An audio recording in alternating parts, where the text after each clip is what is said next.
Welcome back to episode 262 of the Hockey Cards Gongshow podcast. Damn you snipers! An 80s hair metal rock anthem. Another rock shit lost, another dream crushed. This one's for all the underbidders out there.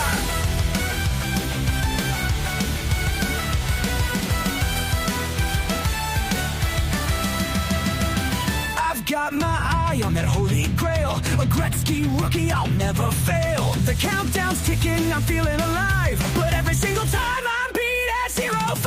I'm ready to win, got my bid set high. But then you swoop in, oh you ruthless spies. Was it a bot or some AI playing me? This underbidder life is pure agony. Damn you snipers, you steal my dreams away. Damn you snipers, you leave me in dismay. With your digital schemes and your heartless tech, you leave me screaming, what the heck? Damn you snipers, you win the cards I crave.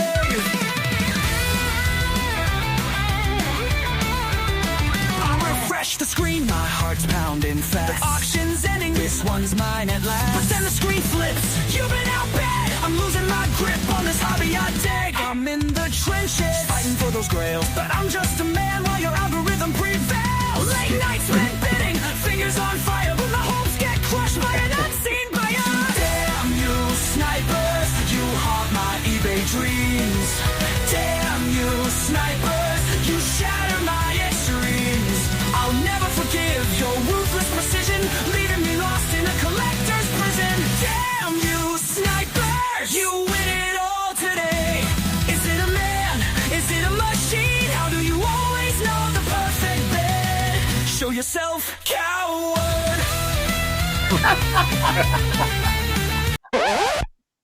All right, that's enough. That last one was the best there. Show yourself, coward. Welcome back to the show. Hey, Phil. Hi, Louie. going on? How are you? I'm a sniper. Just All letting you right. know. I'm a mega bid sniper last 5 seconds. That's for you then. Yeah. Can we make another song after this that's called Dumbass Price Poster? I like dumbass price poster. They're fun to talk about. Yeah, look at this guy. Getting beat up by a couple cards right now, and people are just like insane. Yeah, like 9 times comps is what they thought Yeah. there for their card. Yeah. Like, what are you doing? You want to laugh a little bit? Just go to eBay, type in the cup, and then go highest price, and just go through the top 100 cards. It's amazing. Well, you don't have to egg me on to make more songs, Louie, so don't worry Okay. about that. I'm always game for another Gongshow song. All right, well, number of things to get into. Phil, you were at a big, beautiful Greek wedding this weekend, wedding type thing. So what happened? Half correct. I was at a wedding party, and I decided to stay an extra day and talk to some family, and it was pretty uneventful, but lots of good food. Yeah, What do lot they of Greek- serve at a Greek wedding party?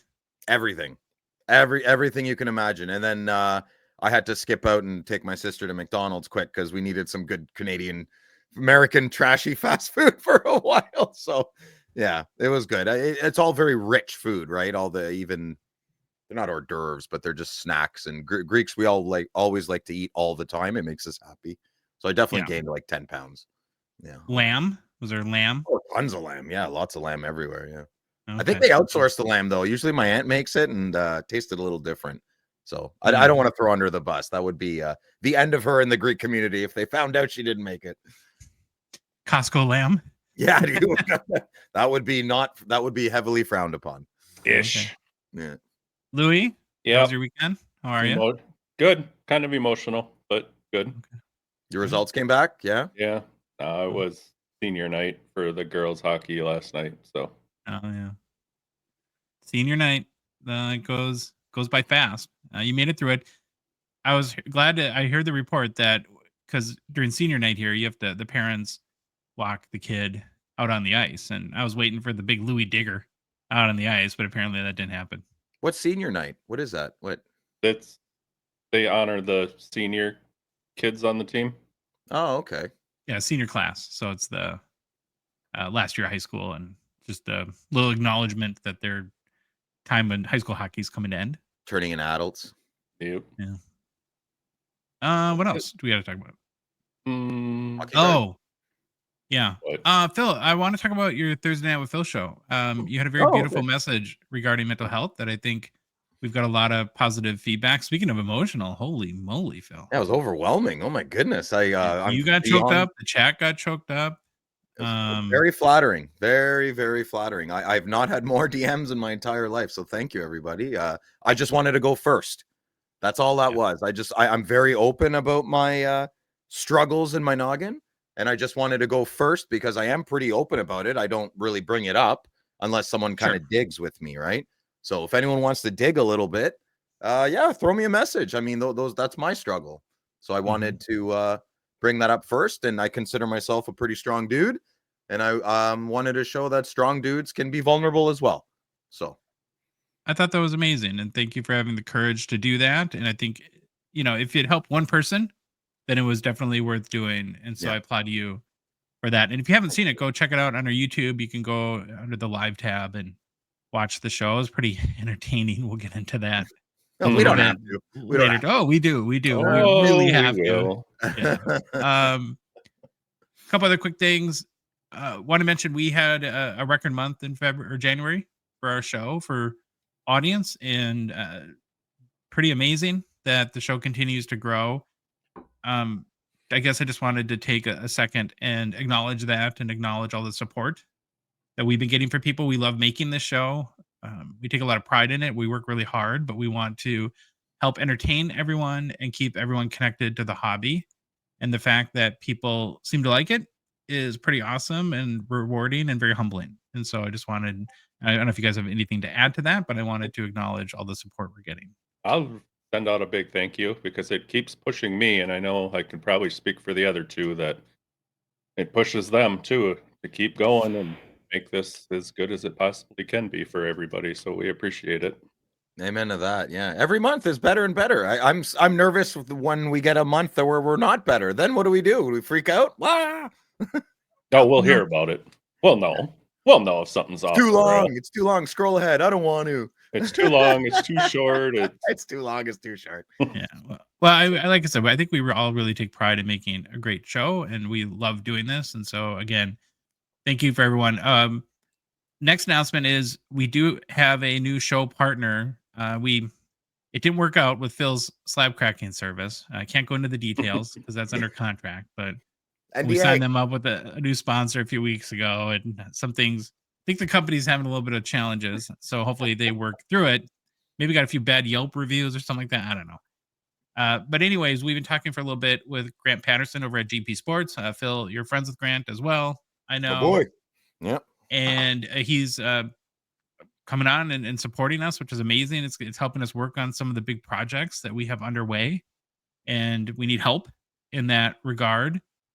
And yeah, we're gonna be doing some fun stuff. Grant does a lot of good content on his own, and we're gonna partner and hopefully bring some really interesting and entertaining content to the show. And so I wanted to thank him personally. We'll talk with him, or I recorded a conversation with him yesterday and thanked him on that as well too. But we're just excited to have them on board. And then last thing before we get started, because we've got a big show, is a reminder that our show, the Hockey Cards Gongshow podcast, really is a Patreon podcast, which means we mainly rely on support of listeners like yourself and watchers like yourself to help us cover our show expenses, produce what we hope to be more and better hockey card content, and fun initiatives and to grow the hockey hobby. You can support us for as little as $5 a month. Be one of the first 299 supporters of our show. You forever get that title. It's through Patreon. It's very easy to do. You go to our website, hockeycardsgongshow.com, click on the Become a Patron link at the top of the page, or you can go to Patreon directly, patreon.com, and just search for Hockey Cards Gong Show. There's a link in the show description if you're watching us on YouTube or listening to us on a podcast. And then finally, there's a link to our Patreon, our Instagram, and TikTok profiles too. Bill, we have a website. Yes. I've actually checked it out. It's pretty good. Good job. Thanks. Babaloo, we have two. Yep. Well, we have one upgrade, which was We amazing, do. and then one new patron. So Yeah.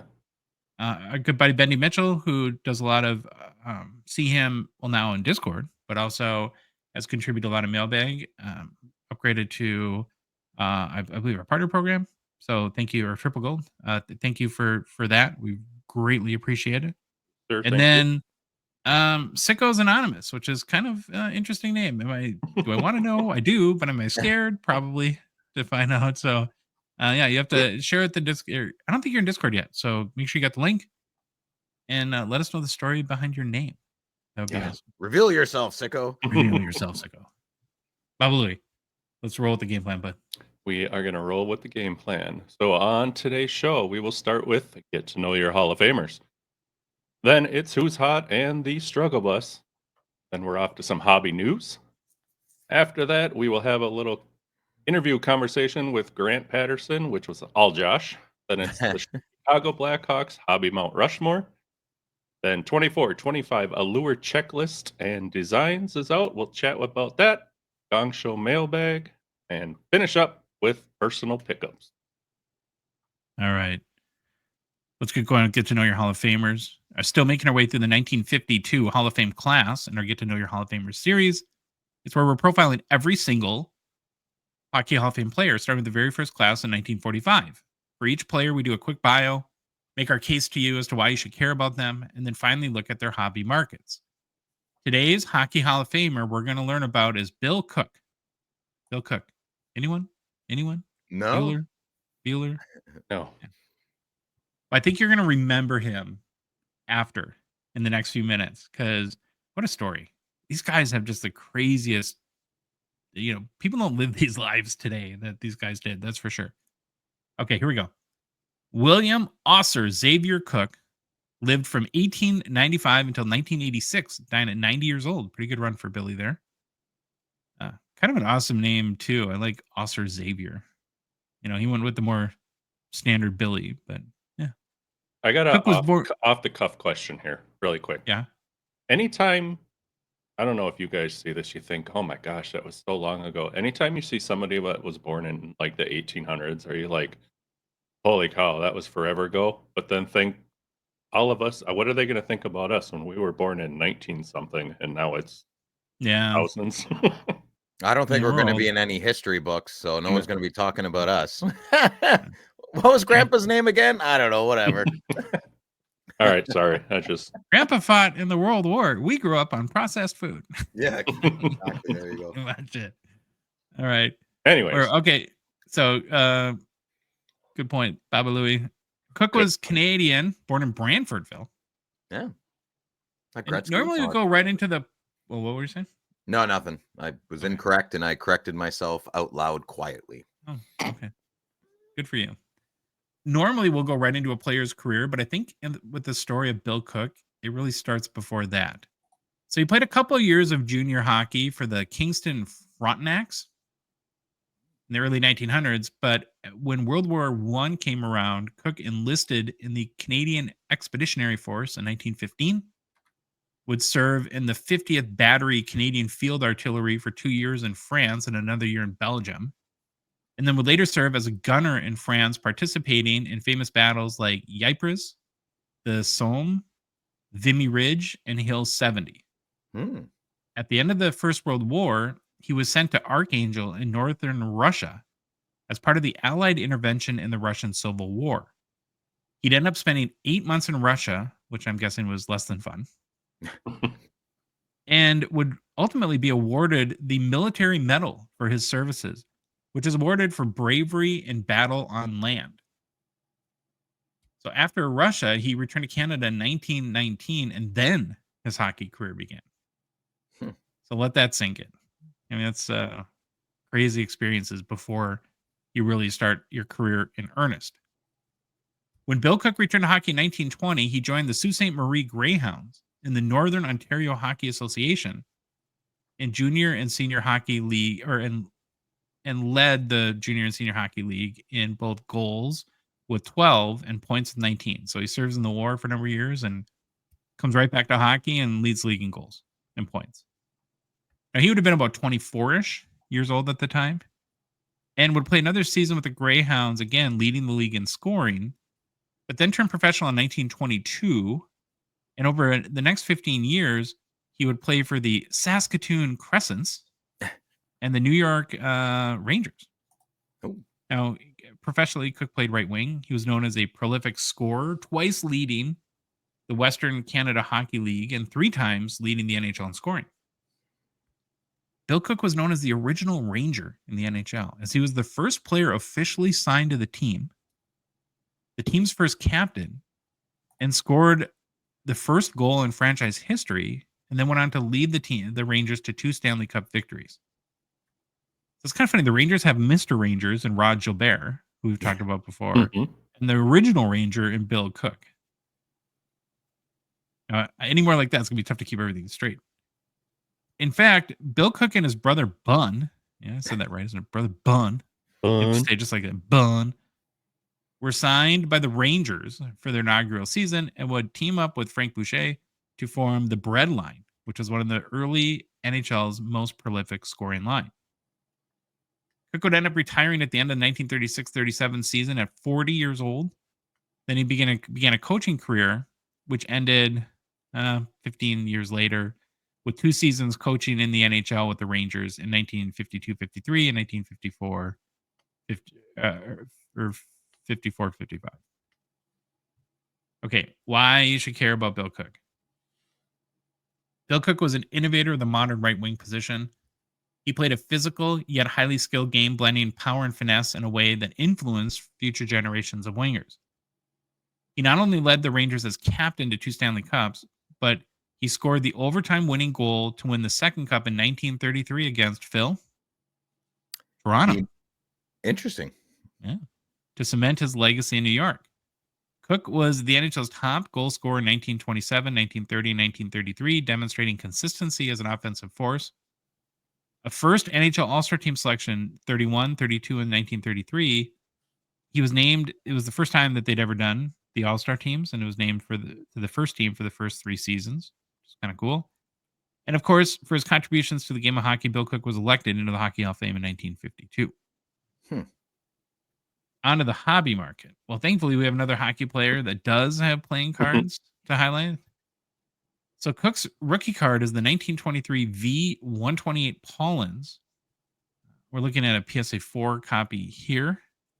He's wearing the Saskatoon Crescents sweater. It's kind of an awesome card. I love that photo of him. Yeah. Is that a cummerbund? The crescent moon? Yeah. The highest sales of PSA 5 copy sold in August 2017 for $740. There's also a Bill Cook card in the first O-Pee-Chee set in 1933. We're looking at a PSA 7 copy on YouTube with the red background. That's the highest sale to date per card letter sales history, selling for $565 in January 2019. And then you got to check out this card. It's from the 1933 Worldwide Gum Bill Cook. It's a PSA 8. Nice. You don't see these cards in that nice condition. Very awesome for almost 100 years old. Kind of crazy. This copy sold for just $621 in February of 2016. And there are a few more Playing Days cards from the 20s and 30s for Cook that you can research on your own and find if you're interested in doing that. But that's it. There's your Hockey Hall of Famer, Bill Cook. Thoughts, boys? He's full of pedigree. I'm embarrassed I've never heard of him. I mean, maybe I've heard of him. I just forgot about it, right? But that doesn't ring a bell. And he's kind of a big deal. Yeah. Canadian hero, right? That's what I like about doing this is, like, I had no idea who this guy was. Hell no. No cardophilium? There is, but when we have that's our option of last resort, Phil. I'm going to try and get the set, I think. Oh, boy. Huh? You should. Well, my name's in the set. Cardophilium? Oh, yeah. That's a stretch. Okay. Who's on the struggle bus? We're at week 17. It's where we highlight 3 players over the past week or so that are playing great. They're putting up points, helping their teams win. And then we check to see if their stellar play has affected their hobby values at all. Like a little bump, maybe. And then we punch the tickets for 3 players to board the struggle bus, as their recent play has not been up to par. And they need a nice long ride on the bus of struggle. To maybe sort things out and get their career and their game back on track. All right, let's get rolling with our Who's Hot picks for this week. Starting off with Who's Hot, I picked JJP. John Jason Paterka. Maybe my favorite name to say in all the NHL. Love it.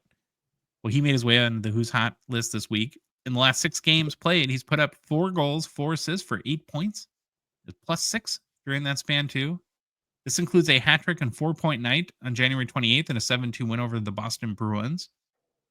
So maybe a little bright spot lately for Sens fans. It's been a rough one, or Sens fans, Sabres fans. Sorry, What is when I think that? of What are you when I think- Freudian slip? We walloped you last night. Careful with your Yeah. I'm not sure 2 that nights happened. ago. Sorry, 6-0. In case the good listener didn't know. Let's forget about that. Bright spot for Sabres fans who've had a rough one this year. On the year, the 22-year-old Buffalo forward, who hails from Munich, Germany, now has 14 goals, 26 assists for 40 points in 49 games played. So he's pacing for the year to about 23 goals and 66 points. Last year, he did a little bit better on the goals front. He had 28 goals, but only 50 points. So, little jump in points, but less goals. I don't know how you do the calculus there. Currently, Paterka is playing on the Sabres' first line with Tage Thompson and Yuri Kulik. He's also on the first power play unit, so he's getting some scoring chances, and he's averaging a career high time on ice of just under 18 minutes, 17 minutes and 56 seconds. So it looks like the Sabres are going to give this kid a shot. He's a good playmaker and can score some goals too. So put him on the first line, trying to see if he can be a guy they can count on. Just 22. It's crazy how Buffalo, the talent they have, they're just not meshing. Like, look at their lineup on paper. They're a playoff team hands down, but they're not. Yeah. It's weird. Have you noticed this kid play at all? I did not know. I recognize him on the ice when I watch Buffalo, but I did not notice any flashes of brilliance when I've watched Buffalo games this year. No. If I was a Sens fan, like that had like season tickets, I try to get the whole crowd, like every time he like went on the ice for a shift, to go JJP. Yeah, but I'm a Sens fan. I don't want to encourage the opposing team. Yeah. Are you really? Okay. I thought you're a Canadians fan. That's what you keep talking about. No. I love the Canadians, but they're not my team. The Sens are my team. Are you going to be like Louis now and have like 45 different favorite teams? No, I like branching it. This is the first year where I've bought less Sens cards. Maybe that's coming out, bleeding out there in the ether. Yeah, so it's just I'm not connecting with my fellow Sens fans. So okay, yeah. Well, JJP. Hey, settle down here. Since yes, we try to do this as late as possible, and sometimes it just doesn't work out that way. JJP has a goal in today's game right now. Nice. Yeah, so he's up to 15 of them. Wow. He's feeding on the momentum, dude. He's proud. Listening to the this podcast means a lot to between these intermissions. Yeah. He gets updates on the bench. All right. JJP is a 2021 Young Guns from the extended series. PSA 10 pop 466, gem rate 68%, last sold for 40 whole US dollars on January 27th. It's down about 50% since the start of November. So I don't know if you're a JJP fan, maybe it's a time to start shopping. I don't know. Maybe. Baba Louie, who did get your Sabres while they're hot? So no one ever. Went with somebody I think we've and others I wanted to see maybe on this Who's Hot streak. And I took Adam Fantilli. So now, don't forget, his rookie season last year was shortened because of an injury. So where's he been in this sophomore stint? So far, I think he's been playing a lot of good hockey, and he has learned a lot over these last 6 games where I pulled all these stats from. He's got 6 goals, 3 assists for 7 points, and has also averaged 20 minutes plus of ice time. Hold on, Louie. I know this isn't a math show. Yeah. You want to run through that math again? Oh, God, I can't type. My bad. 6 goals, 3 assists for 9 points. Niner. 9 times. But has also averaged a solid 20 plus minutes of ice time over this stretch, which is good. His ice time is going up. On the season, Mr. Fantilli has 15 goals, 15 assists, and this is an easy math one, for 30 points. Yep. In 52 games. So he's already played 12 more games or so, I think, since from last year at this point when he got injured. Now he has stepped in for an injured Sean Moynihan and is on the top line, and he had been doing a little talking about Moynihan in some past press conferences, for making him a better player. He put away 3 goals for his first career hat trick in a 5-1 win over the blue team, his hometown, Toronto. I got kind of excited there for a minute. I thought you were going to say, like, well, Moynihan's injured. He's playing in his place. And at the press conference, he's been doing some talking. Like, finally, that Moynihan. Finally, he's hurt and I can get up there and play and do some. I did get a little interesting quote from Coach Dean Evison. He said that a lot of people don't realize he's stepped up all year. He's had a lot of learning experiences and figuring out the defensive game. He clearly has an offensive game that's fantastic, but you have to keep the puck out of the net as well. If he's not committed to doing that, then he's not getting the looks he's getting. So, since he's, like I said before, about where he ended up last year when he got hurt, last season at this point, he was a -21.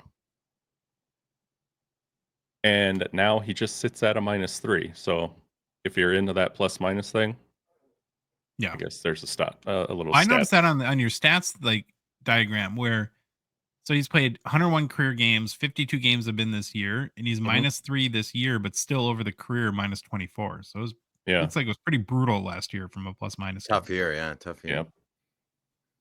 Van Tilly is a 23-24 Young Guns with a PSA pop of 1,073 and a gem rate of 54%.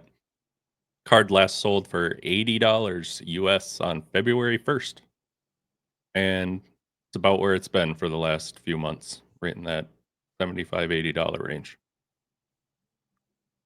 So maybe an up and up. We'll see. Yeah. Who do you pick for who's hot, Phil? Here we go. Little, I don't think we've ever picked this guy, but Ryan Nugent-Hopkins. I went off the normal board for this one, I think. Always have had a bit of love for the Nuge. I always kind of felt like he didn't live up to his expectation, but you know what? I think I might be wrong. And let's talk about it. So I'm not sure if the hobby remembers, but when the Nuge was a prospect, he was a massive hobby chase. Incredible big hobby chase. He was the first overall pick in the 2011 draft. He dominated the Red Deer Rebels in the WHL, putting up 106 points in 69 games in his draft year. So the scouts raved about his, wait for it, hockey IQ, vision, and hands, comparing him to high-end NHL playmakers. Edmonton was in full rebuild mode during this time and had already drafted Taylor Hall and Jordan Eberle. So there was a lot of hope that the Nuge would be the missing piece to turn things around for Edmonton. Little did we know this guy Connor would come along a few years later, but we're talking about the Nuge. So while the hype wasn't McDavid level, Ryan Nugent-Hopkins was definitely seen as a franchise cornerstone piece at the time.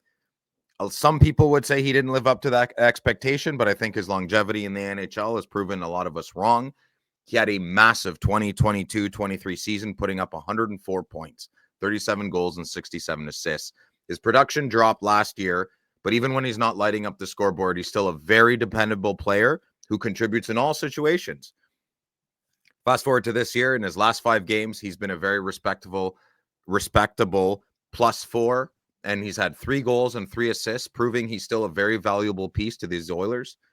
He's a 2011 Young Guns, and his PSA 10 pop count is 330 with a 50% gem rate, and the last one sold for $174 American bucks. It's actually up 21% in the past 3 months, and it's up 6% in the past 6 months as well. So, staying around the same. I don't think his hobby market's going to take off anytime soon, unless he wins a Stanley Cup winning goal or something, So the Oilers had 3 number 1 overall picks in the a 4-year, 5-year span, right? Yeah, they should have a few cups. Jeez.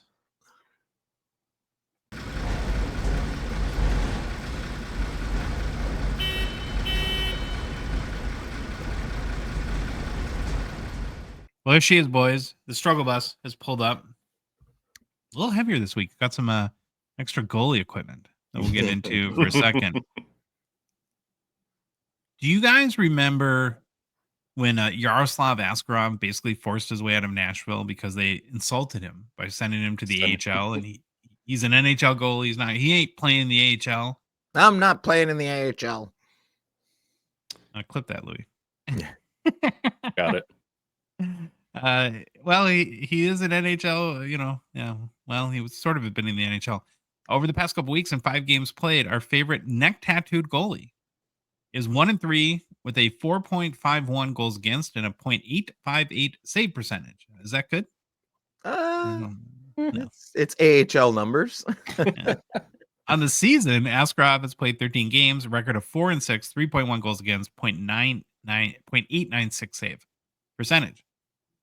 Now he's just 22 years old, which is a baby for a goalie, of course. Baby. Aw. But the irony of the whole fallout with Nashville is Askarov has spent just as many games this season in the AHL with the San Jose Barracuda than he has with the Sharks. So I don't know what that accomplished, forcing your way out. The reality, though, is he's on a young team too, and definitely been given the shot to stake his claim in the NHL as the number 1 goalie. I'm not sure how good the defense is in front of him, but it's been a little rough. So I guess we'll have to see how it shakes out. As we know, it's very tough to judge young goalies. Yaroslav Askarov, 2023 Young Guns, PSA 10 pop, 377, 39% gem rate. Last sold for $74 US on January 31st. Down about 10% in the past month. This holds like a crazy value for a guy that's done pretty close to nothing in the NHL. But remember how big like Upper Deck pumped him last year as part of Yeah. Series 1? Like as there was an Askarov card in like every set. So I don't know, maybe that has something to do with it. Louis. My turn. My nominee for the Struggle Bus is Mr. Philip Grubauer. Now, Philip. wasn't an intentional following Josh with another goaltender pick, but hey, if you're sent back to the AHL, something's not going right. So Grubauer was sent back to the AHL after clearing waivers, if you haven't heard already. He hasn't won a game for the Kraken since December 30th. Ooh. Yeah. So he's 0-5-1 in his last 6, and he's allowed at least 3 goals in all 6 of those games. Now, he's in his 4th season of a 6-year, $35.4 million contract he signed in 2021 and, was supposed to be the face of this franchise in goal. His playing time, though, has dropped over the past 2 seasons, courtesy of one, Joey Decord, who's been playing very well, and he himself signed a 5-year deal on October 9th for $25 million. So that's a lot of straight cash, homie. Yeah. In the goalies there. Decord's awesome too. Great personality, great kid, loves hockey. Mm-hmm. I miss you, Joey. So overall, Grubauer is 54, 76, and 12 with a 3.10 goals against and an .890 save percentage, and had only 5 shutouts in 145 starts in his 4 seasons with the Kraken. So overall, season totals are 5, 15, and 1 with a 3.83 goals against and an .886 save percentage. Ouch. Yeah, so this is the league's lowest save percentage and highest goals against. Got that going for him, which is So- nice. So for comparison, going back to Decord's 17, 12, and 2 with a 2.45 goals against and a 9.17 save percentage. So I think they're probably made the right move. But Hopefully now Joey Decord finally gets a shot to be the number 1 guy. Right. Yeah, I would hope so. Grubauer himself is a 2013-14 Young Gun with a pop of, wait for it, 22 and a 40% gem rate, and last sold for $54 back in July of last year. And about another card that I picked is just flat $54. Not going very anywhere. You feel right, bad so- though, man. I mean, how a goalie just, Grubauer wasn't a bad goalie, and then all of a sudden, just Poopy pants. can't stop a beach ball. Well, as Troy talked about all the time, in his opinion, and I think things that he's read and heard from other people in the goalie community, that the offensive side of the game is ahead of goaltenders now. Right. Like, and I mentioned before too. I used to love, like, I remember very vividly, like Hasek in his prime and the Dominator, when you almost watch because to see if anyone would be able to score against him. Yeah. Right. I mean, that now, was is that there any good. goalie that you feel that way about? I don't think so. Prime John Gibson was really good recently, like a few years ago. Yeah, maybe. Yeah. Okay, Phil, who do you got on the struggle bus? I'm sorry, Steve, my fellow Greek brother. I picked Steven Stamkos. Easy pickings this time. He spent his entire career with the Tampa Bay Lightning, but Stamkos has joined the Nashville Predators in this previous offseason. Transition has been challenging, to say the least, as he adjusts to new teammates, systems, and coaching styles. The Predators' power play hasn't really matched the efficiency of Tampa Bay's, where Stamkos previously thrived into godlike status. His plus-minus rating this year stands at -14 for the year. And the last 5 games, he's been a -6 with just 1 point, 1 goal in 5 games. As of February 2nd of this year, Stamkos has accumulated 33 points, 17 goals, 16 assists over 51 games, tying him for 111th in league scoring. So a significant drop from previous seasons where he consistently was among the top point producers. Unfamiliar territory for Mr. Stamkos, to say the least. Still seems a little peculiar, him in a Nashville uniform, and I know the hobby is anxiously waiting to see him in a Predators hockey card. I am not. I'm being sarcastic. So we'll leave it at that. Steven Stamkos is a 2008 Young Guns with a PSA 10 pop count of 463 with a really crappy gem rate of 35%. And the last one sold for $307 American dollars on January 21st. It's down about 20% in the past 3 months, down 31% in the past 6 months. Par for the course. It's not changing too much. But yeah, that's my pick for Struggle Bus this week. A little easy to pick on him, but I did. So it's funny how things work out sometimes. I just checked the menu a few minutes ago on the struggle bus. Yeah. Costco lamb for Greek Steven Stamkos. It's all connected, baby. It's all connected. All connected. All right. So for week 17 on Who's Hot, we have JJP, Jason Paterka, Adam Fantilli, and the Nuge, Ryan Nugent-Hopkins. And then struggling are a couple goalies, Yaroslav Askarov, Philip Grubauer, and Philip's Greek brethren, Steven Stamkos. Yeah.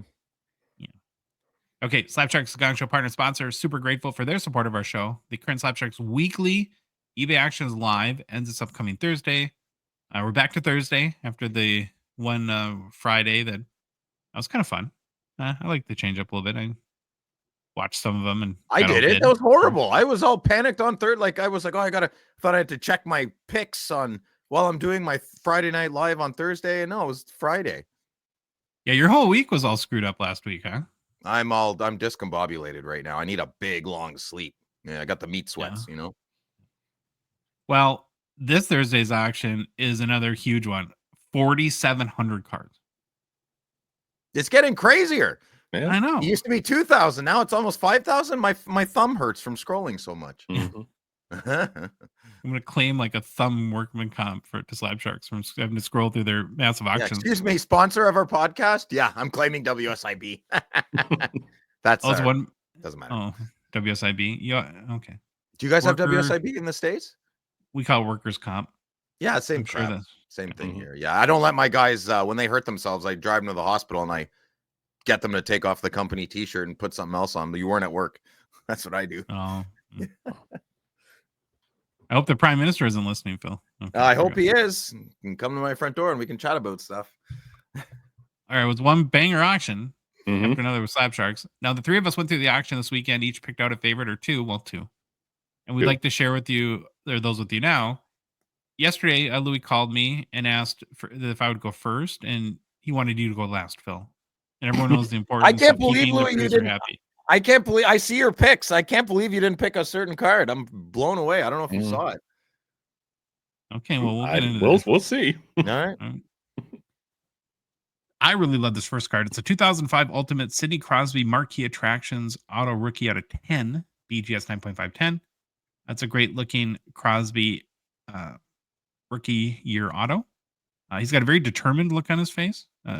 Beautiful, huge autograph. Have you ever seen that big of a Crosby auto on a card? No, that's a biggie. That's a big one. Love the card design too. Very clean. I like cleanly designed cards. Out of 10, that helps, and high grade too.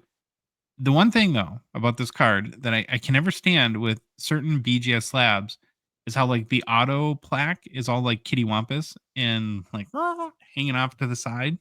What do you You see mean? that? I don't. What are you talking about? Well, there's two like parts of the label. There's the 9.5 and then Oh, where the baby square? It's all crooked?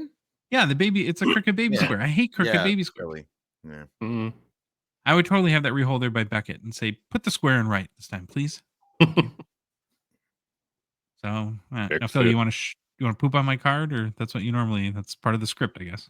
No, I like that card, but out of all the Crosby cards, I mean, Oh, who's like here we go. marquee attractions? Like, come on, get something a little more recognizable, maybe.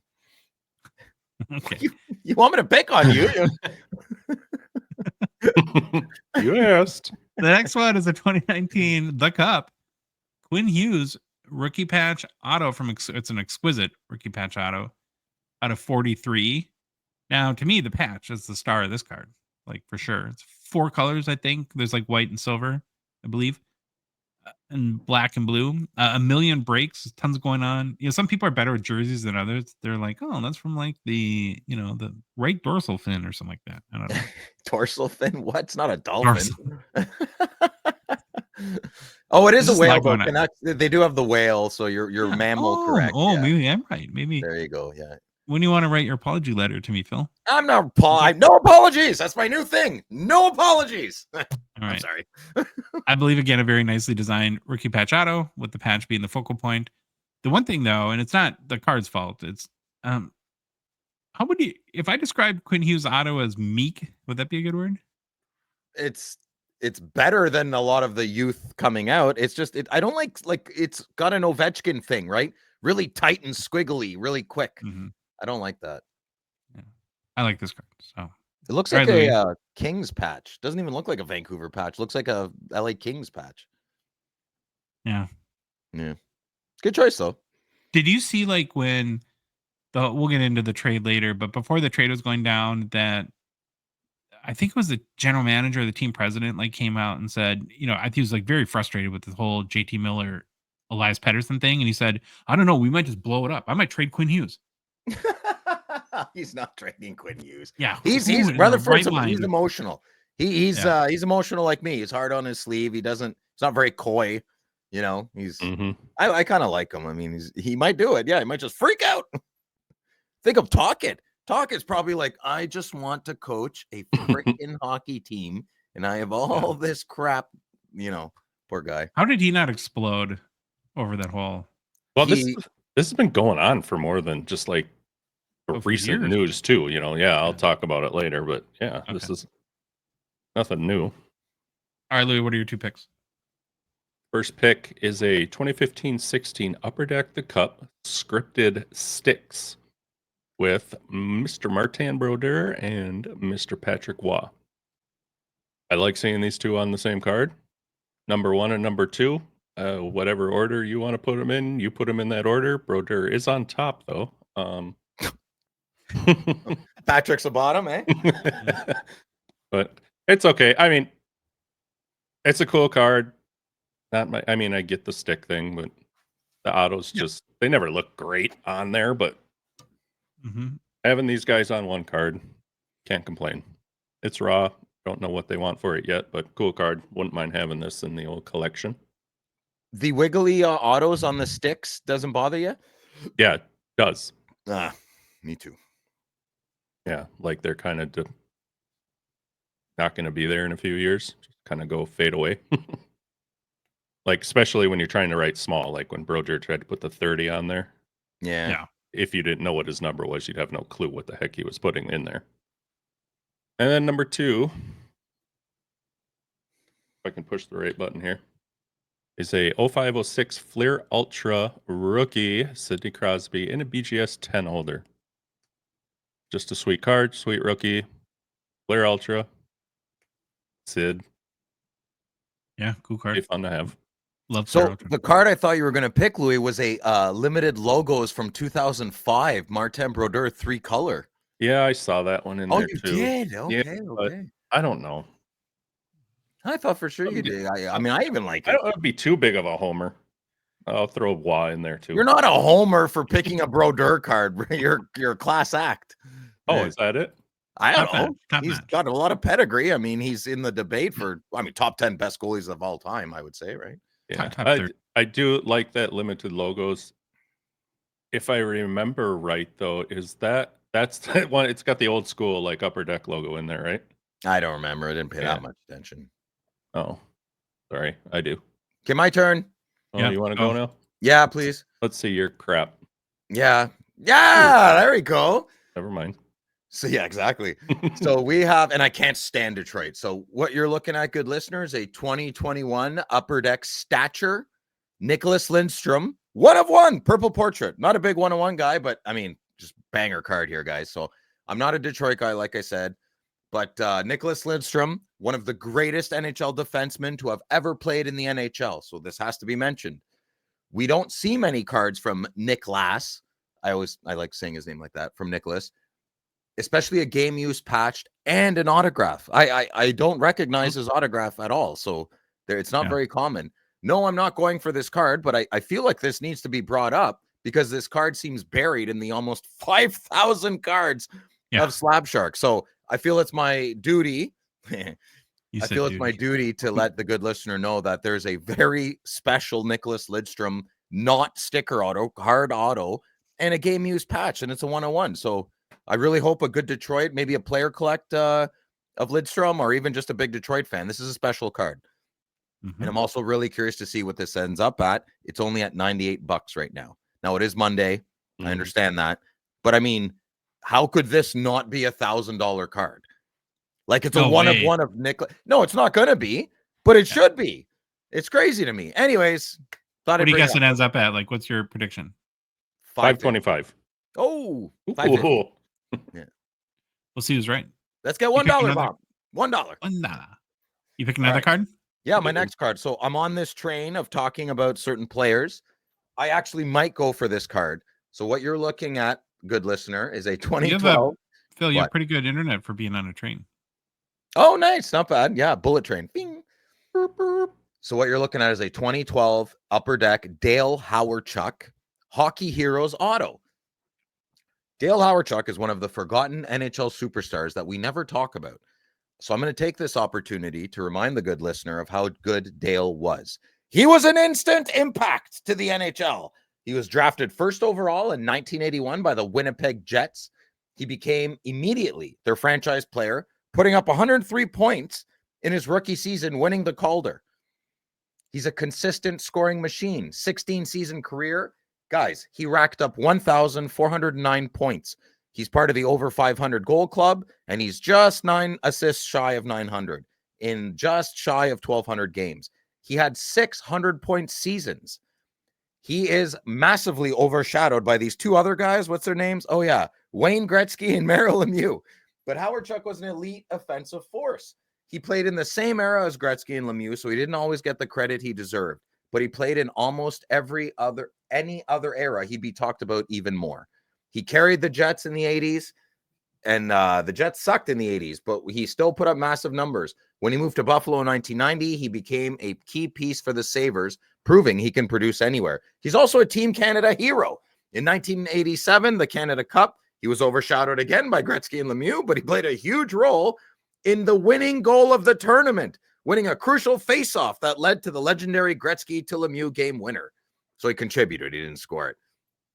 All of these legendary statistics sealed in stone and a big fat kasplat on the hobby love meter for Dale Hawerchuk. So I do want to talk about it, and I do want to bring him up.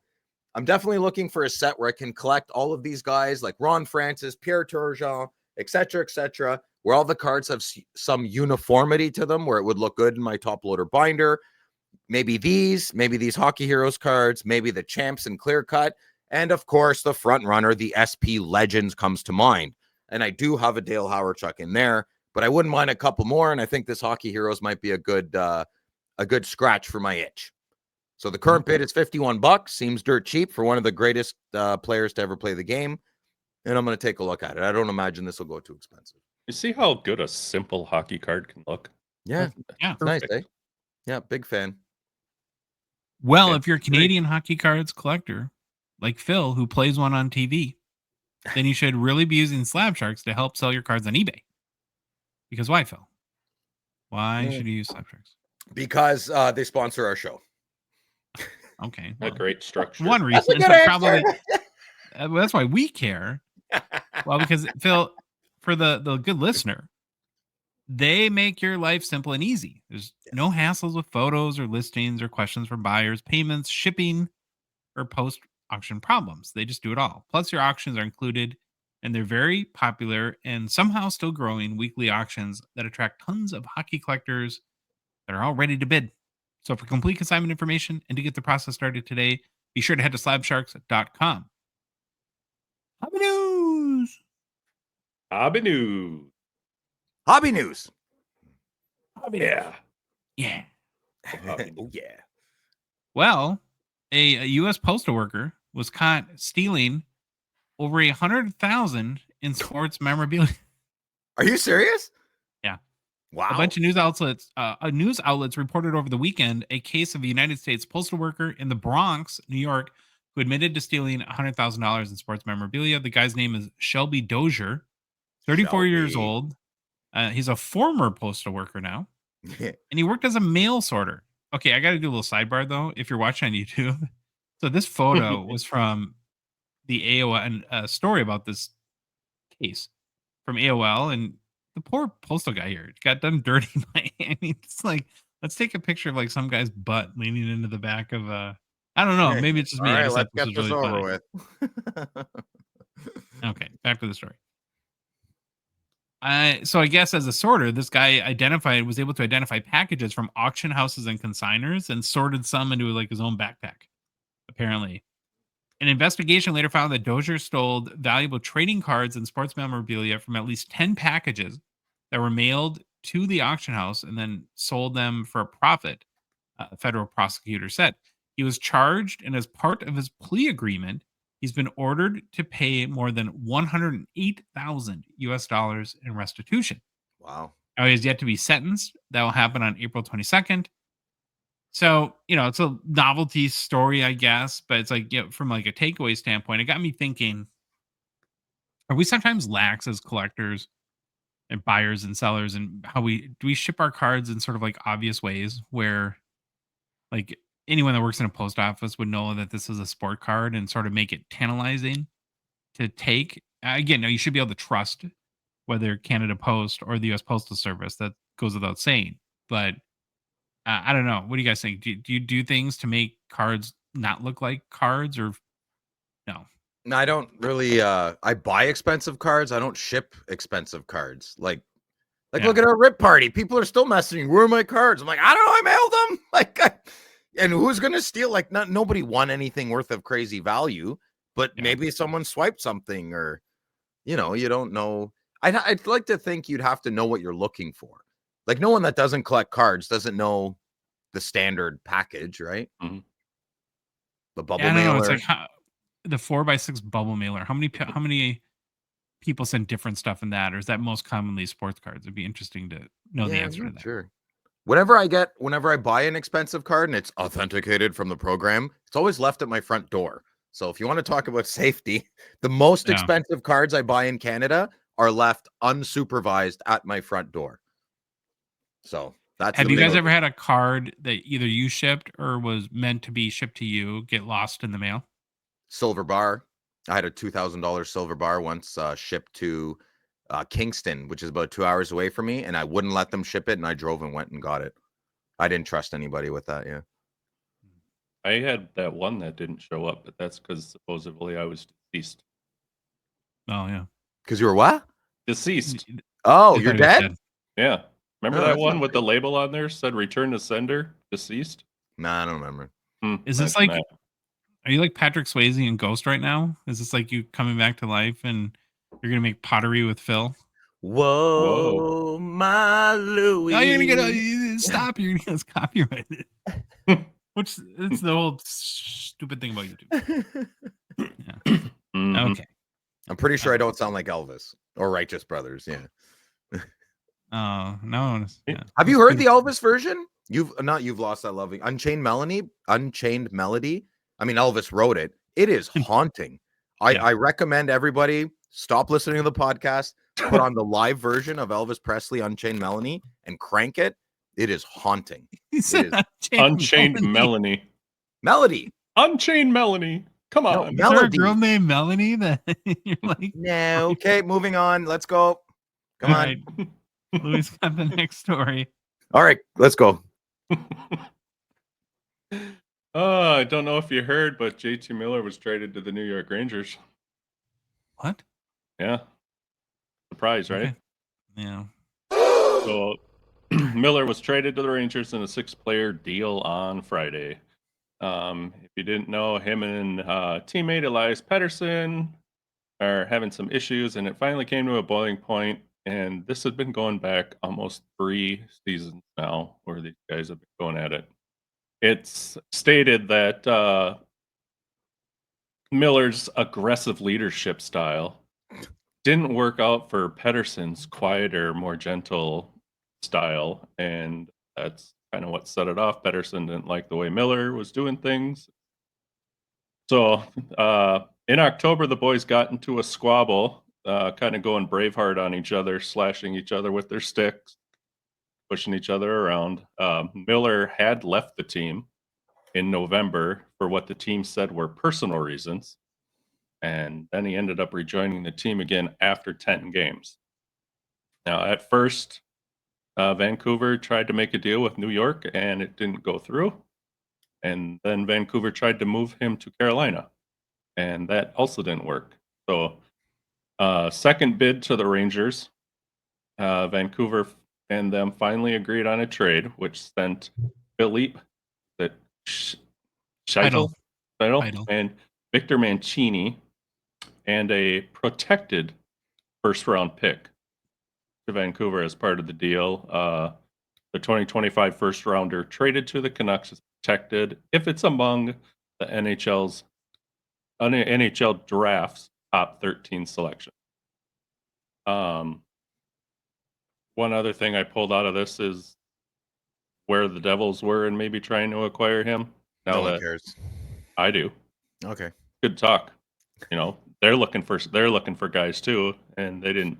Now that Rantanen, came into the division, it's like, well, you guys got to do something. But I think GM, you like more than the Go Wild, ahead. Louis. I just don't. Well, I don't have anything to complain about right now. The Wild aren't. What trades have happened that the Wild are like, should have done? We could use JT Miller, can we? Yeah, I think a lot of teams but could use. we're reactive. Fair enough. So they weren't going to jump on anything right away. The GM for Vancouver said, on behalf of our entire organization, I want to thank JT for his time here in Vancouver. JT was a passionate impact player and a good leader for our hockey team, not according to Paterson. So moving him was not an easy decision, but we are pleased with our return from the Rangers. So, Are they still going to move Paterson or no? I think I would. I think to save face in the locker room with the locker room, you kind of have to get rid of Bolt, don't you? Yeah, I would respond better to an aggressive leadership than a whiny one. So like I'm more. I mean, JT Miller looks like an ass. I'm sorry if you're a big fan. I mean, he looks like he could rub feathers incorrectly, kind of like me, and I'm fine with that. Paterson, that meek, like I don't know, that doesn't do it for me. So I'm on the JT Miller camp. well, I just find it wild that that they it's like you have two grown men that are making millions of dollars, and they must have really hated each other. Like really, like if you can't sort out and just agree to disagree or agree not to hang out, and to the point like where you're basically destroying team chemistry and forcing one to be traded. Holy moly. Yeah, that's good. There's got to be so much we don't even know, right? Well, that and that adage of, they said they felt they were in a position where they were forced to move one of the guys. grab the situation by the you-know-whats and, try to do something about it. I mean, why is the trade the easy answer? Oh, okay, we'll just get rid of him. We got to get rid of one of them. I don't know. I don't look. That's It's stupid. clearly that bad. I mean, Yeah, I think they tried everything from what I've read and heard from like Elliot Friedman, and that they've tried multiple sit downs over years, and then it got better for a little bit, and then this year got all crazy again. I think that led the um the Vancouver to just give up. like JT Miller has the type of personality. Like, he's a gamer. He has one speed. Let's go. He's a winner. I like that. And if he comes across as a bit of an ass, well, that's what it takes to win sometimes. Then you have Gretzky and Lemieux, quiet leaders, right? That worked as well. So, I mean, both work. Hasn't Paterson kind of had the reputation a bit as not lazy, but just quieter? And I think even Quinn Hughes is more of a quiet leader, right? So you just have to be exceptionally talented to be I like ruckus, man. I like ruckus. Sports is meant to be full of combat and loudness, and I'm a JT Miller fan. And he might be terrible in the locker room. I don't know. Maybe he is your traditional toxicness, but it's sports. Yeah. Let's go. Let's go. I don't like this little wussy footing around, and not a fan of that. Let's crash and bang, and let's score goals and win a cup. Let's go. There was other, how the rumor mill goes, going around that. Now the Rangers have kind of turned it around in the last couple games. They're playing a lot better, but some in New York were saying this was a move by Drury to help save his job. So take that for what it's worth. They picked Miller up. I mean, they're what, 52, 54 points. I mean, they're not out of it, but they're not doing well. So let's see how the rest of the season goes, right? And they would be scary. They start winning a few games in a row. I'm not happy. No, me neither. Did you guys see how the Vancouver did another deal with Pittsburgh and picked up the third Elias Paterson of the team? Yeah. I'm really curious to see if they'll trade him, though, the main Paterson. I think they should. I would. Yeah. Okay. You want to move on to, are we doing quarter century next, Louis? Yeah. Yes. Sweet. We will move on to the next handful of quarter century teams and finish this up probably for you guys on Thursday's show. So, quick refresher. NHL kicked off 2025 by naming franchise starters from the past quarter century. They're announcing the first and second quarter century teams for each franchise that's existed since the year 2000. It was voted on by a panel of media, retired players, and executives specific to that club. These players are judged to have been the best for their team in the past 25 years. So today's first one is the Detroit Red Wings. Their best seasons, Stanley Cup wins in 01-02 and 07-08. Since 2000, they've had 6 different head coaches and only 2 different GMs. Pretty good. Their first team on forward is Pavel Datsyuk, Steve Yzerman, and Henrik Zetterberg. On D, Nicholas Kronwall, Nicholas Lindstrom, and in goal, Chris Osgood. That's a good team. Who wins between this group and the Avs group from last show? Tie game, overtime. Because what the Avs was McKinnon, Forsberg, Sakic, Makar, Waugh, and somebody else. Yeah, that's a tough one. I'm not betting on that game. I want to watch it, though. Yeah. True. All right. Who's on the second team? Well, still another good one. Sergei Fedorov, Dylan Larkin, and Brendan Shanahan are your forwards. On D, Chris Chelios, Brian Rafalski, and in net, Dominic Hasek.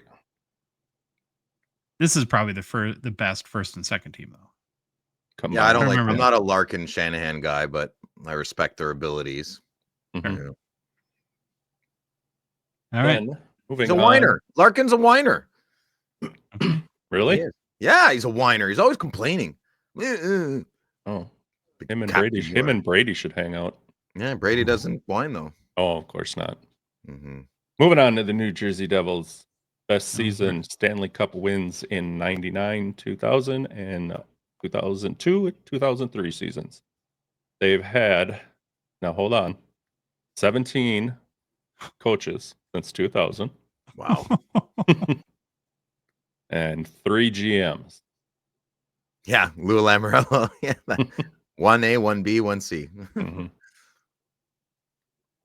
The first team for New Jersey on forward, Patrick Eliash, Jack Hughes, and Zach Parise. On D, Scott Niedermeyer, Scott Stevens. In goal, Martin Brodeur. You need Not like a bad. moment, Louis? You get emotional here? No, Okay. totally fine. Second team, Scotty Gomez, Jamie Langenbrunner, Travis Zajac, and then on D, Andy Green and Brian Rafalski with Corey Schneider in goal. Yeah, pretty good. I dig it. Good first team. Second team. Eh. Next up. Oh my gosh, I'm staring at it. My brain just went, poof, who are these guys? It's the New York Islanders. Best seasons, conference final appearances in 2019-20 and 2020-21. They've had 12 coaches since 2000 and 4 GMs. Their first team is Josh Bailey, Brock Nelson, and John Tavares. Nick Leddy on D with Adam Pellich, and then in net, Ilya Sorokin. I'm not scared of them. No. Second team, Matthew Barzal, Anders Lee, and Franz Nielsen. On D, Kenny Johnson, Ryan Pulak, and Semyon Varlamov. What? Surprised you guys that Barzal's on second team? I thought LaFontaine played at least 1 year in 2000. Oh, No. well. Well, it's not like a career thing. It's like how they played in the last 25 years. Yeah, So I you'd have know. had one very good year. Yeah. Who's next? Next is the New York Rangers. Okay. Best season is a cup final appearance in 2013-14. They've had 10 coaches since 2000 and 4 GMs. Rangers first team, Chris Kreider, Artemi Panarin, and Mika Pajamadad. Yeah. And on D, Adam Fox, Ryan McDonough, and in net, Hank Henrik Lundqvist. Pretty good first Good team there. Decent Yeah. team. Second team gets Jaromir Jagr, Derek Stefan, and Matt Zuccarello. On D, Dan Girardi, Mark Stahl, and Igor Shesterkin in net.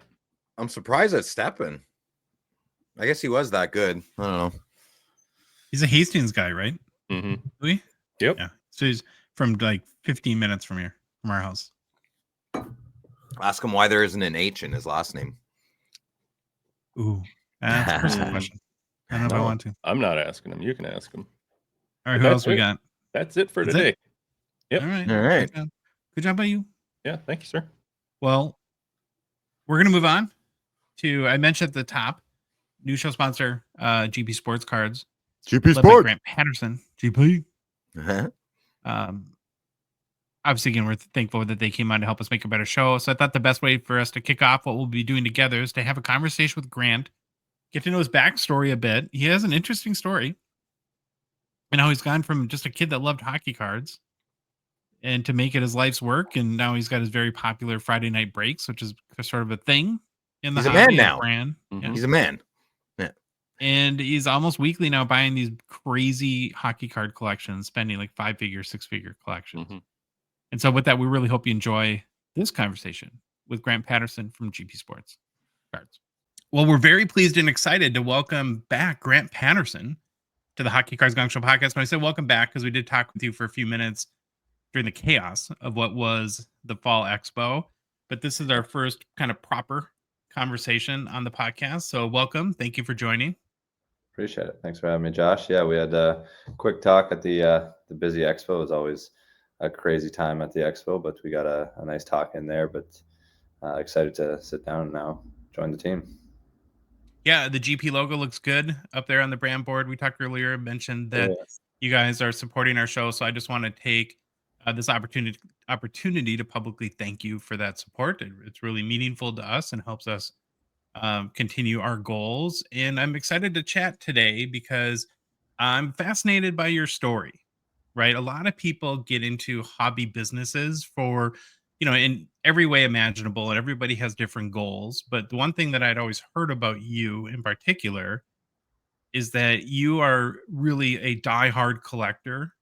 Have always been a diehard collector and have really turned that passion for the hobby into your business. So when did you first start collecting hockey cards? Yeah, so started collecting ever since I can recall. Going to like the rink, playing as a kid. I would always like stop by the shop on the way home, or any like new release. I'd always like ask my parents if we could go grab a few packs. So I think I started into the hobby with a few friends when we first started playing hockey, like around 10, 11. And then slowly, got fully involved with Facebook and that sort of thing. Like Mhm. 13, 14, I think is when I really like got fully into it. Okay, so do you remember when you got hooked? Like, was there a moment? Was there a card that, in Uh, particular, that where you're just like, okay, I just love this? I don't know if I know the year for sure because I've done a deep dive on my YouTube channel of pretty much all the products that I remember like fully got me involved and super excited, which was 13, 14, the dual rookie class. That was like my Mhm. favorite year of all time of products. But I believe it was like around 2010, 2011. I know my first ever cup box opening. I got a box of 10, 11 cup for Christmas, and that was like the craziest Wow. thing ever. And I pulled a John Tavares limited logo rookie card, which still to this day I lost it, and I almost debated trying to go for all 50 to just find out where that card went because I know it was somewhere, and I feel like I don't know how I lost it, but I never sold it, I never traded it, but I don't have that card anymore. But I still have every other card in that box from that box that I opened up. So that was a cool Wow. one where I remember I pulled a Mark Stahl rookie patch auto number of the jersey, and then I sold it, and then like 4 years later, I paid 5 or 6 times what it was worth just to get that exact card back. So that's one that I always remember is that my first cup box opening was surreal, especially at that age. Like back then it was only like $450, $500 compared to today's pricing, but that was huge back then for a box of That's a cards. big Christmas gift. That's Yeah, for sure. that's it's a crazy one. So that's one that always keeps in my mind. And then my favorite moment of all time, of course, is the golden goal. I'm a Crosby collector and a Crosby Yeah. fan, so that was like fully after that moment. I remember saying to like my friends, I wanted the game to go into overtime when Canada had the lead, and everyone was like, "Hey, stop!" And I was like, "No, like this moment, like imagine if Crosby scored it, and it ended up happening." So I was hooked after that golden goal. Oh, that's amazing. So when you got the box of cup for Christmas, did you have any inclination or that was going to happen, or was it a complete shock when you opened the pack or No, that was that was like it's like one of those things again, like when you're collecting, especially as a young age, to drop that amount of money on a single Yeah. box, it's crazy. So that was by far my biggest box, and that was before it would be like a couple packs at a time, and then for Christmas to get surprised with that was a big step and was a crazy moment. I still remember it. So you must have a parent then that kind of knows a little bit about the hobby to understand what the cup is, and that would be Yeah. an amazing present for you. Was it your mom? Was your dad? Was your both? Yeah, it was both of them. It was like whoever I was driving home with on back from hockey, or it was awesome. Some rinks had like a little store with the skate sharpening, and they'd have a few packs of cards and that sort of thing, which I think is huge. To get packs and Hmm. that sort of stuff in like the rinks. I think that's how you get a lot of kids started in the hobby. And yeah, my mom and my dad both would always take me to the local card shop here in Oakville's Comic Connection. Would stop in there every week, pick up small jersey cards, packs. But yeah, they were very supportive of my hobby. Not so much the business. Business came afterwards, and even Hmm. till like 4 or 5 years ago, my dad's always been there and supported me. But like they didn't understand that like this hobby could be a full time career path until I maybe kept a few things secret until, you know, it was successful enough to be able to be open and Yeah. let them know. And then it was full force ahead once that happened. Oh, I can relate to that. Imagine how it goes when you've had a 25-year corporate career and you quit to start a hockey cards podcast, and how that goes over with people. They're like, "What are you doing?" It's like, "Oh well, you just gotta trust me, I guess. Then I'll sink or swim." So, when do you remember when you first thought, "I think I can make this a business as well as a hobby"? Yeah, that was I was in my second year of university, and like before that, it was strictly one of those things, and still to this day, I'm probably one of the only card shop owners and business owners that hasn't diversified. You know, I still buy way too many cards that I've been dreaming of Mhm. owning, and that's where most of my money goes to is my collection. And but it was my second year of university. It was right before the boom. And at that point, I had been doing some breaks and that sort of stuff more to fund, you know, my collection. But at that time, I had quite a big inventory of product because it was so cheap. Like I know the one product that I always remember is 1920 buybacks. It was $100 a box, and now the box is $1,000. So before the boom, Wow. it was very easy to stockpile, you know, this inventory of product. And when the boom happened, I was in a fortunate situation where I had already built, you know, a Facebook page running some of the breaks, and we had some of those products. And before it was like a number where it's like, you know, I'm doing this while I'm doing university. I would come home from, you know, a class, and right away I'd go on to Facebook and just go right back into cards. And it's been like that since, like, I would Mhm. say elementary school. It was like my only So you're focus. trying to just get through school to get to the cards, Yes, exactly. basically, And and then it's yeah. yeah, and then it came to a point with that boom where it's like I said to my dad, I said, "Look, I think there's an opportunity here, and I'd kick myself for the next 10 years if I don't take the shot." So I Mhm. decided to drop out and go full time, open up the store, and just go right into it and take that leap of faith. Which I'm glad I did, because I feel like that window was there, and I didn't want to miss that opportunity to do what I love, you know, for the I can rest of it. imagine that was a fun conversation. Yeah, I mean, I was one of those guys. Like, school was always one of those things. It was a stepping stone in getting that degree. I just never really, you know, was Mhm. too into it because again, it sounds crazy, but I was so into cards and the hobby that my main focus has always been that. And then the Mhm. school was, you know, get that resume, get that job. But I was like, look, I'm doing what I love. If there's a chance I can make even, you know, just a living is the first thing that I was Mhm. thinking. And then once that boom happened, you know, saw an opportunity to maybe do it full time, and had to do it. You and I have that in connection or in common too. So Yeah. I dropped out of college my senior year. It was during the dot-com boom, right around 2000, Yeah. and there wasn't so this is very early internet. There wasn't like internet marketing degrees. There wasn't really even a lot of like software engineering degrees. It was just kind of smart people that took it up. And I had been all the way through college, been doing managing little internet businesses with friends, and have kind of always been entrepreneurial. And yeah, companies were hiring people for six figures or more.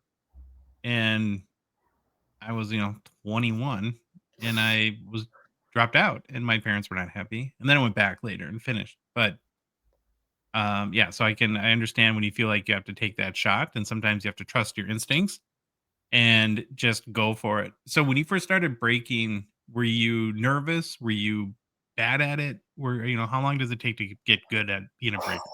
Uh, my breaking story is crazy. It's still to this day, like, I would say I'm probably one of the only shop owners, like, that I try to push that it's an experience versus, you know, if you're looking to get your money back, or you make money off a break, it's not there. It's more of an experience and enjoyment, entertainment for sure. But like I always said, you know, if your purpose of joining a break is to make money, or that, it's not that. So at the beginning, I always was like hesitant about running breaks just because of that exact reason. I was more so like, hey, like, I want to get a collector a card, and if they pay $100, I want to get them $100 card. So at that age, I was 12 when I first started my first time ever breaking. You broke at 12 years old. And this is the problem. So I was 12 years old and my voice was not deep enough to be a breaker. So I'm sure my you first probably four talk like a breaks- 12-year-old. yeah, my first 4 breaks ever is the funniest thing. My brother was doing the break like voiceover while I would open up the packs. So Yeah. I was opening the packs and he was saying the names because my voice wasn't deep enough. And we tried to like, my brother's 2 years older. So we had him do the enunciating of the cards until, once I hit 13, 14, I was starting to do it. Back then there was a huge issue with like cameras and technology, and that was just starting when streaming was a thing. And I remember like my first few times taking the leap of like buying a case and taking that risk and then filling it and breaking it online. I had huge technical issues where I remember it was 1415 1415 Premiere, a 10 box case, and my video cut out halfway through the break. Oh, And it was one of the biggest things, like for me at 14 years old, that sent me back so much because I had to refund everybody. Like this is when I was first starting. So I don't Yeah. have that trust in that brand behind me at that point. And when a guy's camera cuts out mid break, like I was freaking out. And so that set me back. And I had a few other technical issues just using webcams and stuff back then. It wasn't like it is now. You can't just flip on your iPhone back in the day and stream. So that's held me back because I was so afraid of stuff like with technology happening, and I didn't have the money back then to do that. So I stopped streaming after that. I was streaming from 12 to 14, and then I had those issues with the technical issues. So I stopped for another like 2-3 years, and I got back into it around 16, 17 when I started a Facebook group and slowly started to build like the GP Sports brand then. Well, you go back at that time though, Grant. I mean, the technology wasn't even that great. It's not even a money thing. It's like you could have spent all the money and it just wasn't advanced enough yet to. I mean, it's still not even perfect today, but obviously it's a lot more reliable than it was back then. And it's funny how you had your brother. That's sort of like the fake it till you make it sort of approach, right? And it's very effective, right? A lot of people try to convince themselves in life that, well, I have to get everything perfect before I try. But the reality is most successful people just do and figure it out on the fly. Like it'll never be perfect. You'll never be ready. You just have to start because anyone that tries something new is bad at it. And you only get good by doing it. And so you have to go through like I used to tell salespeople that work for me that your first 100 calls are going to be terrible. They just are because you're new to this. You're learning the product. You're learning the company. You're learning the competition. You're learning the rhythm of how these calls go. And so the faster you get through 100 calls, the quicker you'll get better. Yeah. Right. And you just got to give those repetitions and eventually you get there. So you started breaking when you came back on Facebook. When did you move to YouTube? Yeah. So I moved to YouTube. I believe it was 2022, I want to say. 2021, 22 it was like the Kaprizov Lafreniere year that I started to upload videos of just me opening up release date products. Just started as like one of those things where I would go online and I would search a product and I just couldn't find an opening on release day. So I was like, okay, I'm going to put out a video here and see how it does. And I'm like, the funny thing is I'm like the complete opposite of like a social media head. Like I'm like my only like friend group that like I don't have Instagram, I don't have like Snapchat, I don't have like much of that. So I'm not like a very, social media guy. But I just started uploading those videos just as like informational product videos to put out there. And then those slowly started to do well. And then I thought transitioning into the store atmosphere, I was looking for more of like building a break night sort of thing. I before on Facebook, I was breaking every single day, but that didn't allow for a lot of expansion and growth. So I was like, can I put these break nights into two nights a week and shift that over to YouTube where we get more new collectors and a bigger audience.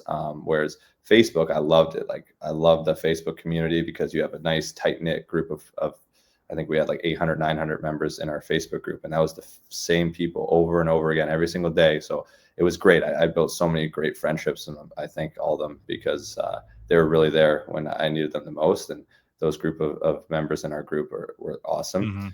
Mhm. So that's one thing I do miss, going to YouTube, where it's a lot more new collectors. I don't have that relationship with my one or two favorite like collectors every single day joining in the break. But shifted Mhm. over to YouTube, and now we built up 2 breaking nights a week on Wednesday and Friday to sort of grow the breaks. When did your store come into the equation? Like, when did you decide to open a store and why? Store we opened in 2020. That was that was an interesting conversation with my dad, because that was before I really told him much about the business. I always downplayed, what I was doing Mm. online and and my breaks on Facebook. And so, I eventually told him, and he looked at me. He's like, we have to incorporate, we have to start a business, because all before that, it was me as like Cash. a teenager, yeah, just running it like through in our house, right? So my dad was like, we gotta incorporate, we gotta take those steps, legitimize this. And Mhm. a store was always the dream. It was just something where I was in the middle of university, and I wasn't fully, fully on board until, again, I decided to drop out and go full force with it.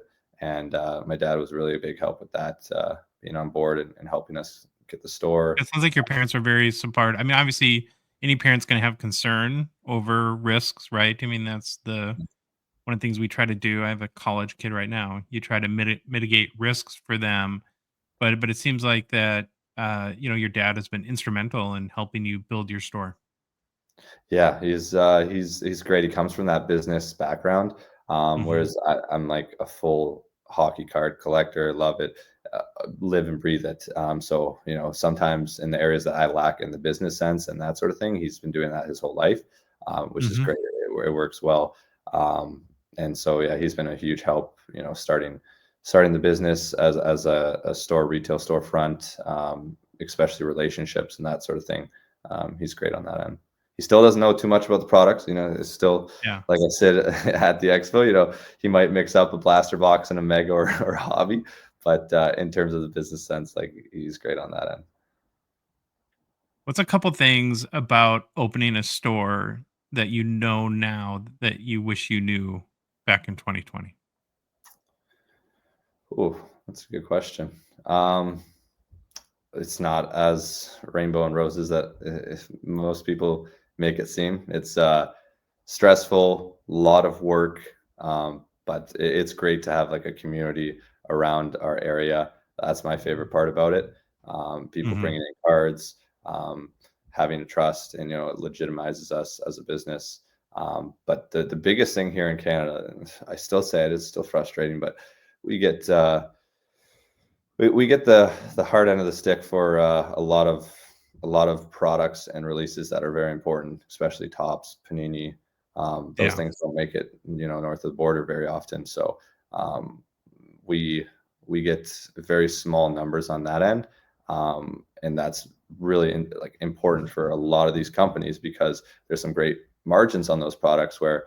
If a release week is synergy for Upper Deck, and that's one thing about being a store, you got to take every product. If a release week is synergy or MVP or that sort of thing, like, we're taking that same amount of cases as we would for a bigger end product, and not having a ton of tops and panini to help support that is hard sometimes. So that's one thing Mhm. that was a big wake up call, is like, we're getting one box allocated to us of these other sports, and it's hard. Like, it's hard to believe when you're a retail storefront and you're getting 2-3 boxes max on some products. Yeah, that's the part that we Troy and I considered opening up a shop at one point, and the lack of control over what products you have is what made us both say, no, don't want to do this. I don't want to fight for stuff we want and try to fight not to get stuff we don't want. Yeah. And it seems like you're at the mercy of whether it's distributors or manufacturers a lot. And so I imagine that's a constant stressor. Yeah, and I still to this day try to figure that out. I think it's a bit of both, and it's a cycle, and I totally understand that for sure. It's a supply and demand. So when a super hot product is out there, there's not enough to go around, and I get that. But yeah, there's some things that make you scratch your head where again you get one or two boxes, and you're like, I think the guy, in the U.S. who's out of his basement is getting 10x this. I don't understand it, but out of my control. So we do what we're best at, and that's why we mostly focus on hockey. Are you guys knee deep in Pokemon like everyone else right now? Pokemon is crazy right now. It's like something I haven't seen. I've only been the store for 4 years, so I've only been doing Pokemon for 4 years now. But it's unlike any other time I've experienced the craziness around it. We don't do a ton of Pokemon. We have a decent selection of it, so it's not a main part of our business. But I sure wish sometimes I was a Pokemon store right now, because You got to hire a Pokemon breaker. boom, And you can go yeah, on, and you can buy yeah, lots of nice hockey cards. That would, yeah. Emmanuel does a great job at the Pokemon, but it's mind blowing to me how like something can just triple or quadruple in like a week. Like Pokemon's like unlike any other collectible item that I've seen. yeah, I missed the whole thing because I'm too old, right? It was like not my younger brother was more into it than I was, but it wasn't kind of so I'm totally oblivious to the whole deal there. Yeah, I had a few of the good years, and I like every other kid. I mean, we didn't know what we had back then. So Crashed them. I'll tell you where my best Pokemon cards are. They're on a door with tape right across every single one of them. I would tape it right up with clear tape onto my door and be like, "Wow, look at all these great ones." That was a bad decision, but we all make some of those. How do you? I don't know if this makes sense to you, but I want to ask it anyways. How do you balance still maintaining the love of collecting when it's also your job, right? Because sometimes I think it's easier for people to own hobby businesses that aren't really collectors Yeah. because over time the collecting, the joy of collecting sort of fades to the ugliness of the business. Does that make sense? Yeah, 100%. I've been pretty fortunate where, like, since elementary school, I've been living and breathing this hobby every single day. So there's some things that, at the beginning I loved that now it's sort of tedious. But to me, the excitement is still around every corner. Like, you don't know what's going to walk in. The cars out there that I chase and that I hope for, I still haven't gotten. So there's still so many things to go for, and that's a huge thing where I always wanted to balance that, because it was one fear of mine, but I still get just as excited every time we get to open up a cup case, because like, I remember when I was, again, 12, 13, I grew up on these guys breaking pages like Klutz and Chara. Like, if anyone remembers breakers.tv, like, I grew up watching those guys every single day when I came home from school, and now I get the opportunity to do that every single day. So to me, like, I'm never going to get sick of it, because it's what I always dreamed of doing. Like, it's funny to say, but it is something that I was watching as a kid, and now I get the opportunity to do it. So I don't know if that's ever going to get old, but maybe, like a synergy release, some of those days are grinds. So, we got to get through those. And I'm not going to lie, I'm not super excited, but like, I would say like 30 to 40% of the products, it seems like a big hassle, but it comes with the job. Well, rest in peace, Synergy. So lucky for you, you don't have to deal with that going forward. We'll see if there's something better that comes along the way. I'm really Yeah. curious about. So I don't do a lot of breaks personally. Don't have anything against it, of course. There's just a million ways to participate in the hobby. But I have heard from a lot of people in the last year or two about particularly your Friday night breaks. I know you break Wednesdays and Fridays, and but it seems like your Friday night breaks have become a real thing, which is kind of awesome. Like, it's almost like a brand of its own. How did that happen in your mind? Yeah, that Friday night is definitely our biggest night for the breaks. And I always thought, like, I looked when we first went and made that shift to YouTube, what's the one night? Like, we started off with one night a week only. We expanded to Okay. 2 nights a week when we got the following, and we grew. But I when we first started on YouTube, it was only Friday night. I was like, what's the best night every week that, you know, people are going to get excited about a night of breaks. And I thought Friday night would be the best night out of the week to do that. So, Payday. yeah, That exactly. helps. Right. So I was always thinking like I want to break 1 or 2 times a week and make it a big event and put a ton of breaks in there. People can watch the live stream, and even if you're not joining in, you know, there's going to be X amount of breaks, and it's going to be a cool night of just watching cards being open. Mhm. So I picked Friday night and went with that. Especially it works out like I try not to pick a night that I upload on YouTube for like a video or something. So Friday night was just the perfect night, and we loaded up with a ton of breaks, and from 5 o'clock onward all the way through the night, just breaks one after the other, which is so much fun. So Nice. You never strongly considered like going to a platform like Whatnot or something like that. Was there? And I'm kind of yeah, curious, like maybe what the advantages and disadvantages you would say of not being on a platform like that. yeah. So it's like 50-50. Like there's a ton of advantages to go to a platform like that that's curated right for breakers and makes it a lot easier. The one thing I struggle with YouTube is no music. You know, I can't That stinks. have music on the background, the copyright, that sort of thing. So that is one thing that I bugs don't me. understand like why it's just YouTube that has that stance. Like Yeah. you can upload a reel of like your breaks to Instagram and pick any song in the world as Yeah. the backdrop for it, and you can be on other streaming platforms, and music is totally okay, Yeah. but only YouTube. I would love to understand like what the distinction there is. Yeah, and we're not even monetizing the live streams or any of that. So I'm in the same boat. I don't know. That's the frustrating part. But I chose YouTube and my own platform just so you know, when people watch these videos, I have them pushed to our website where they it makes it super easy for them to join in. They see what's available, and sort of something that I've ran since we started. And personally, like for myself, I'd prefer to have my platform and I don't have to be, you know, put in a box if there's certain thing to some degree for, you know, what this company tells us we can and can't do. Personally, I like to keep everything on YouTube and our website, but I'm not opposed to like something down the line. But for Mhm. now, that's what we do. Well, as you know, those platforms, they take a commission, which is you don't have that on YouTube, but then a lot of them have like built out back end infrastructure that's helped breakers make it easy because Yes. Yeah. nobody ever thinks about being up till 3 in the morning shipping stuff after a break. So have you had to, given that you're not tied into a streaming platform that's specialized for selling like break spots on live stream, have you had to work and try to figure out your own processes to make it efficient for you to sell a whole bunch of cards on a Friday night and ship them out right away?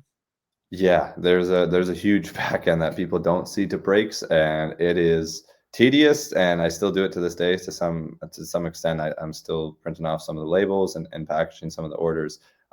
It takes a ton of time on that end. Like the fees, even associated with some of these other platforms, like we get hit pretty hard on our fees too with Shopify and even PayPal. Like the Hmm. fees add up. I do the numbers, and it's still sometimes a scratch my head on how much the fees are, and especially the shipping because we include free shipping for our orders.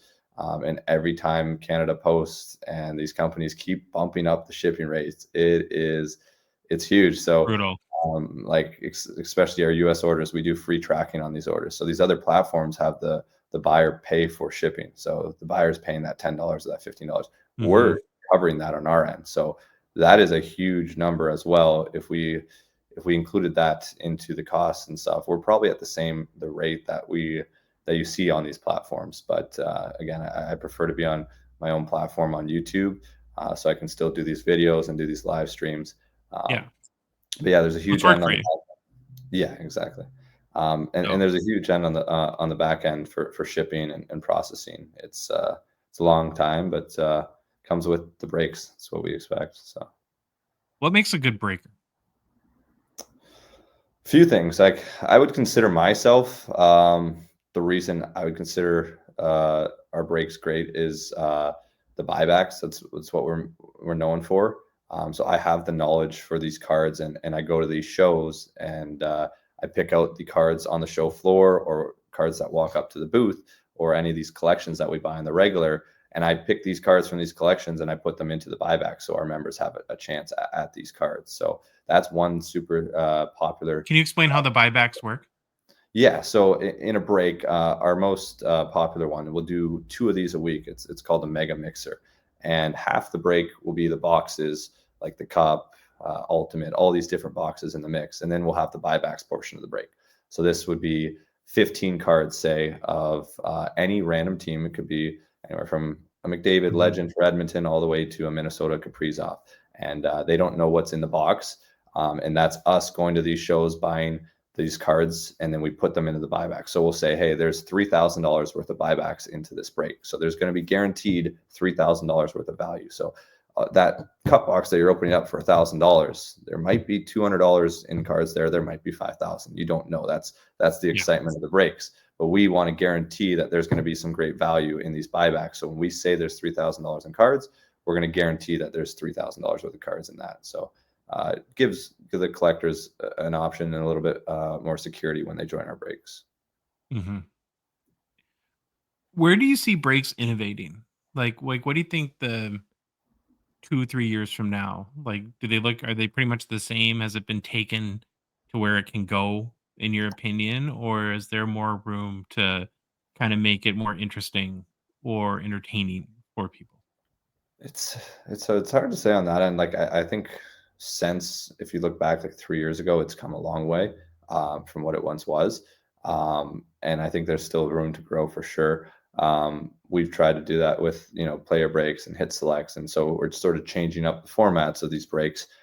That's one popular format that we have, is the hit select, where if somebody wants a specific set of cards from that product, so say you're a fan of the limited logo set, you can go into our cup break and you can buy that limited logo slot for a much smaller amount than the box or the cost of a team, and you'll get all limited logos pulled from that. So that's something, a different format that wasn't very popular, years ago.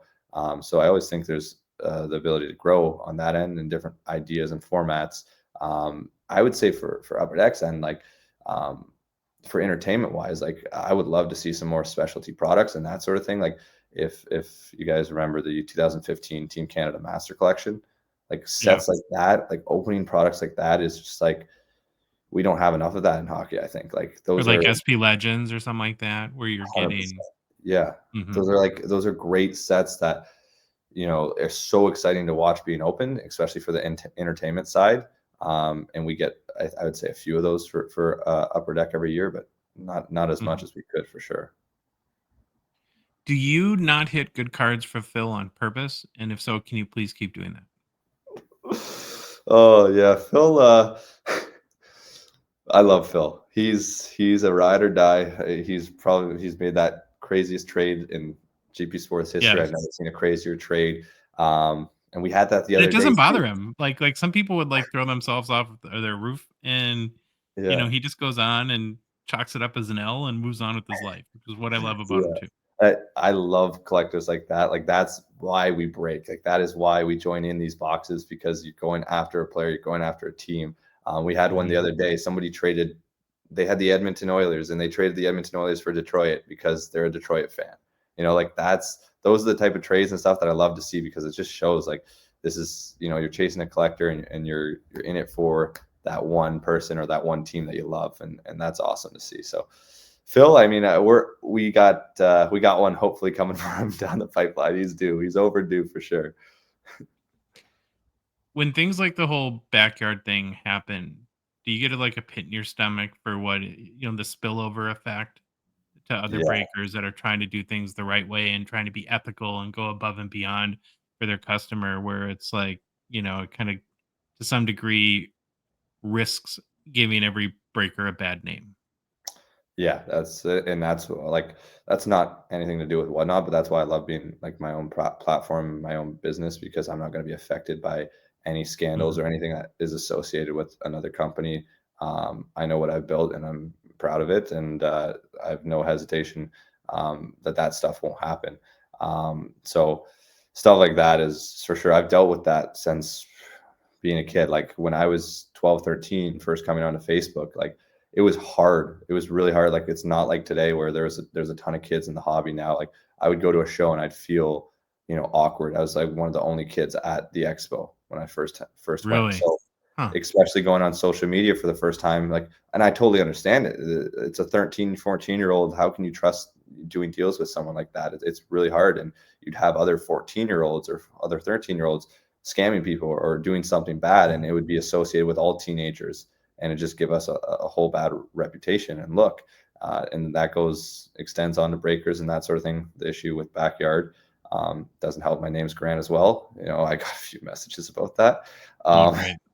But yeah, that situation can't happen, and it's not a good look for especially. Well, I him would, being- again, I'll give I don't know your dad, Troy, very well, but where it seems like my observation of, maybe the role models and influences you've had there's no excusing what happened in the backyard case. But I also know that typically when like 22-year-olds get really wealthy, it's not a good recipe because they don't have enough life experience. They don't understand that, that they're God. They think they're God. I'm sure thought he was a god to some degree, and the rules of life don't pertain to me because I'm so successful and everything. And then sure enough, you say something really dumb and life humbles you very fast.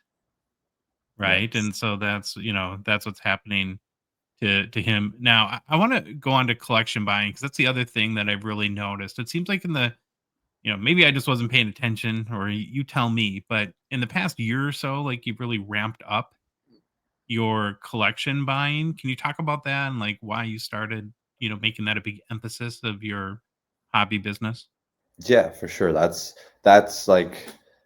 what gets me excited nowadays. Like again, I've been a collector through and through. So these type of collections coming through and people reaching out to us, I've wanted to build a platform and a brand that collectors can know. Hey, if I have a collection that I'm looking to move, a trusted person who's going to take care of me and treat me Mhm. right. And that's what we do, because there's a lot of times where you take your collection to the wrong person, and they're not going to handle it correctly. And I want people to know that, hey, GP Sports, trusted brand, we pay out a very, very strong rate because we have these breaks and the ability to move these cards very well at shows and in our breaks. Mhm. And so we're able to pay, more than the average person would be able to pay on a collection. And I just try to, promote that we are fully transparent in all our buys, and we make sure the collector is getting a very fair number for their collection.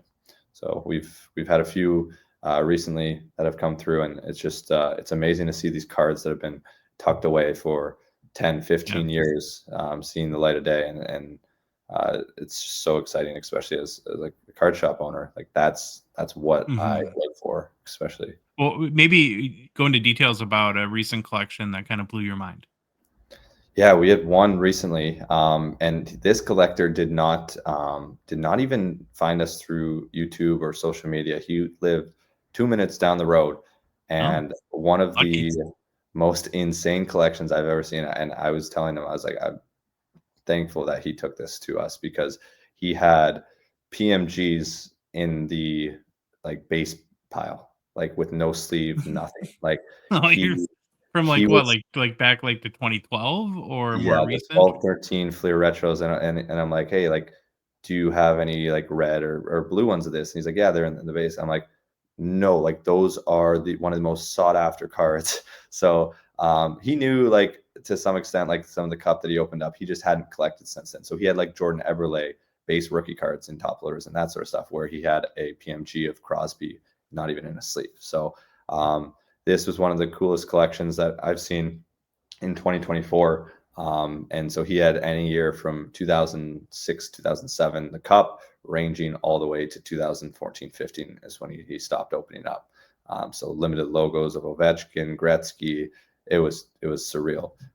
So he brought it in. It took us over a week to do. We did one player at a time. And again, he would bring it It was in. that big? Like how many cards do you have to go through? I don't even know the total number of cards, but it was over six figures, and it was a beautiful collection. So he would bring in one player at a day, and we'd go through it. We'd Excel file all of the mid to higher end cards. That's typically what we do in these bigger collections. And I'm fully transparent with people. Like when we're doing a 5-figure deal, the bulk jersey cards and the lower end, like it's not even in the equation for when you're doing a 5-figure deal. Yeah. So what we take as a rule of thumb is anything above $50 value, and that's what we put into our Excel file. We'll get the recent comps sold in that, and then we get that number added up for the collection. So we did one player at a time. Each day it was like, wow. Like, Were you able to get the deal done? Yes, yeah, he was. Again, that's where I said I was thankful that he took it to us, because it was a collector that put the full trust in us, and we had to educate him on the limited logo set in specific. He had the Eagle head, Alex Ovechkin limited logo, and he had the Gretzky as well. And I was like, no, these are like the top chase cards in this year. You could have like said, "Oh, this is a $5 card," right? And exactly. been kind of scummy in that regard. But yeah, do you get nervous at this point spending a lot of money on collections? I mean, or are you saying that you guys do your homework to the degree where you're pretty confident that you're making a good buy? yeah. Hockey, especially, like hockey's my forte, and that's, I have full confidence in that. I know, especially the stuff that we buy, like we have the audience to be able to sell it. So there's a certain point where we will just buy almost everything. But for example, like I haven't dealt much in vintage. So even at the expo, it was my first time ever picking up a Bobby Orr rookie. So that's one thing I need to, learn. And that's what I love. We had just today, actually this morning, I did another vintage collection. But a few weeks ago, we did a vintage collection from the 53 Parkhurst set. I learned a big lesson there where, they were all raw, and I didn't know a lot of them come back trimmed and fake, and that's it might be a real card, but the cut is off, and I didn't factor in the risk factor for when we did that deal. So still learning, every time we see those new cards and the new sets, but anything modern, cup and like vet rookie, I have pretty good knowledge on to be able to go for. I think that's what makes this hobby interesting and makes it the ability to be a lifelong pursuit, is that I'm assuming now you've dedicated a large percentage of your life to this hobby, and there's still new things to learn every single day. If you had everything figured out after 2 years, you probably wouldn't still be doing it by now, right now, right? And that's what, and yeah, L's are a part. So speaking of losses, have you taken any big L's on a collection you bought? Well, yeah, the vintage one a few weeks ago is going to be an L. I've already done the numbers and also spoke with a friend. That one's not a great buy, and that happens, especially when I'm taking, such a high payout rate for a lot of these collections and cards that come through the door. We like to promote, like, it's 75 to 85%. If we have confidence in the card, it'll be 85. If we don't, it'll be 75. And a lot of times I'm paying out 80%. So especially with rookie stuff, and this comes with buying collections, even at the expo, for example, we bought I think it was a $25,000 collection at the expo, and there was a mix of cup that had just come out. So there's a ton of Slavkovsky rookies in this collection, and cards that were selling for $1,000 on the weekend of the expo. By the time we took it the next week, it had gone down 40%. So we paid out 80%, but by the time we went to sell it, it was already at 80%. Like, so we lost 40% there on the dollar. And that's one thing that is very volatile, is a lot of these products, they can change, especially rookies, they go up and down. So I've learned my lesson a few times on rookies, but I feel, obligated when someone brings me a collection. I'm not going to just take, the best stuff. I'll take everything, and I'll take the rookies, and I'll take that chance on it. But yeah, there's been a few times where I've bought some players, Slavkovsky, one of them, and he's just gone down. Regardless of the play, some of these players too, like the player will perform and they will go down. You just never know. So on that end, definitely. Well, I maybe while you're saying that, it made me think back to that previous collection you were talking about, where to some degree, like a 2006 to 2014 collection is so much safer, because by and large, the players are who they are at that point, versus if you're buying a big ultra modern collection where, yeah, I mean, you're going to have guys that like Slavkovsky that haven't found a way to be consistent scorers yet, and versus other guys like, that for whatever reason, there's a whole bunch of players in this hobby like Nikita Kucherov that are amazing hockey players, and people just don't seem to care that much about him to drive up their hobby market. So it's a balancing act. So I would have to, given that you're such a passionate collector, when you buy a $25,000, $50,000, $100,000 collection, how does Grant the collector not try to put all the cool cards into his collection, and versus, the knowing that you have to, in order to have a business and keep it open and maintain it, you got to sell these to make the money back. Yeah, I struggle. I struggle with that issue. For example, the collection that we were referring to a few weeks ago, that came into the store. Like a lot of that stuff was just beautiful stuff that you don't see often, and that's where I said a lot of these business owners, they have other avenues to put their money into, and I'm Sure. still a through and through card collector. So a lot of the money that we've gotten through the business goes into my personal collection, which is going out of control. And I know eventually I'm gonna have to like slim it down, but it's like a kid in the candy store. These cards that I never could afford back in the day, and now I have the chance to own them and add them to the collection. So on that end, I'm a hoarder to some degree on how much I keep. But I would say, like, example in that collection that came in, say of the 100 cards, the top 100 cards from the collection, probably going to keep 15 or 15 to 20 for the personal collection. And then the rest will be available at shows, in our buybacks, that sort of thing. So still something I battle with. Can't keep it all, of course. And, got to pick through them. What do you collect? Like, what's your passion in your sort of lane? So my first ever like person ride or die has been Sidney Crosby. That's my number one. It's Crosby and Lemieux. I'm a Penguins fan, so those guys are my top two. And then anything vet 101s, like that was what I started when I first, before I even broke. I loved 101s. I like the uniqueness factor of a lot of these cards. So Cup, Ultimate, any of these sets that have short printed cards that you don't see every day, like speaking to the fact of like a triple autograph or a quad autograph or a unique patch. These are cards that you don't see often, and you put it in the show or you put it in your display for your collection, and someone's going to look at that and be like, wow, nice card. Like that's what I love, is the uniqueness and the appeal for some of these cards.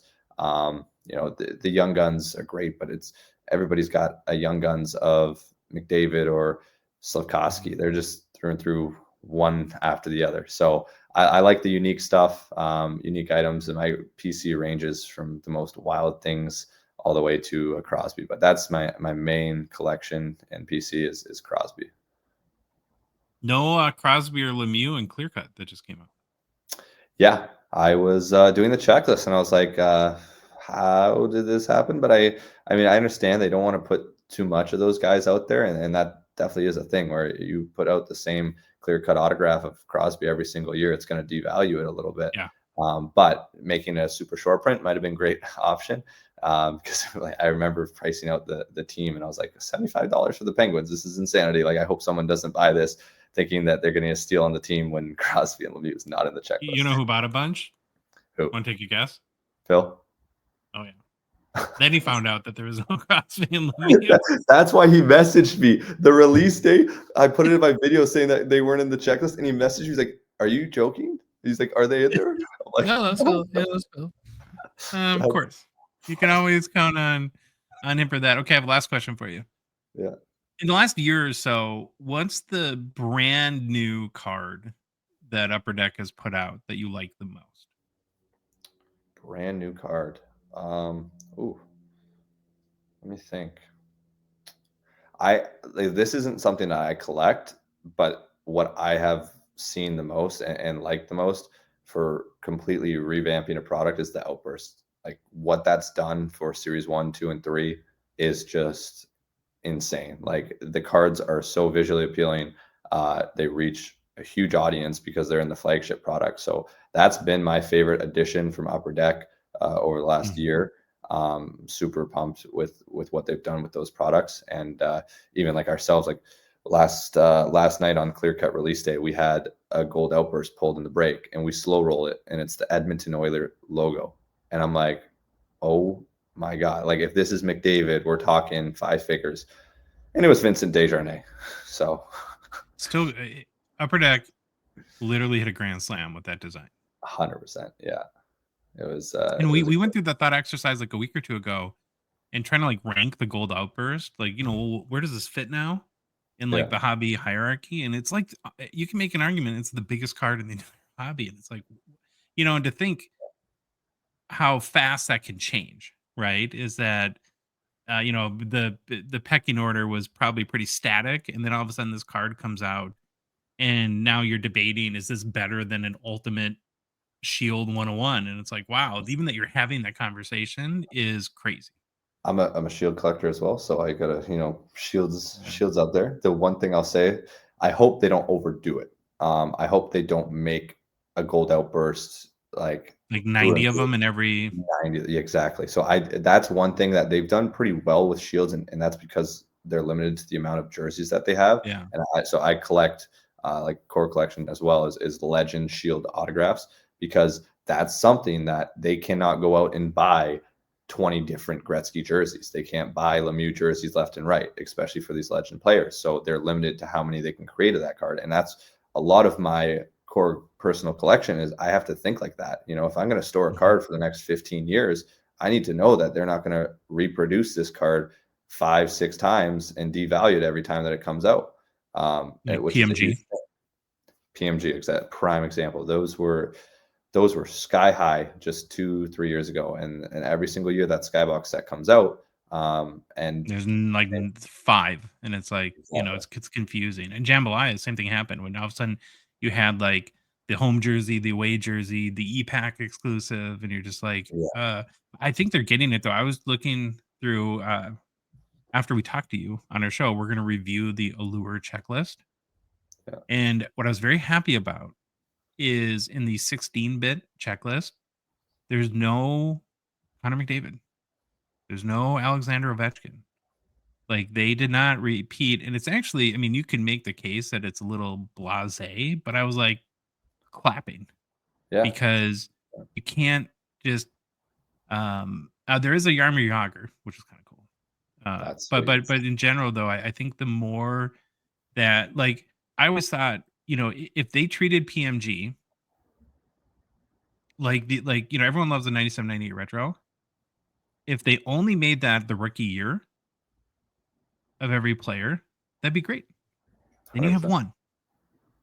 Yeah. And it's the only 97-98 retro that will ever exist for that player. But when you have the same design year after year after year, it's like, it's just not special anymore. Yeah, so that's to speaking to the gold outburst, like, you know, the rookie 1 of 1, that's, you can't change that. So that's going to be there for every single rookie. And I think that can definitely climb up that ladder. In terms of like a vet, like where does a McDavid slot in? Because I assume they're going to do it every single year for Series 1, Series 2, Series 3 for the gold outburst of just the base. And that's something that they have to battle, right? Like if they want to build a card that is going to be considered a grail hit, like, or a card versus like having it 1 per product, which is going to help sell that product, it's a fine balance, and they sort of have to pick and choose those grail cards, and definitely can't produce them over and over again. Yeah, you know, I think they're pretty locked in though, right? Because it's a base set parallel, so it really, you have to manage the base set well to like, you know, like the problem,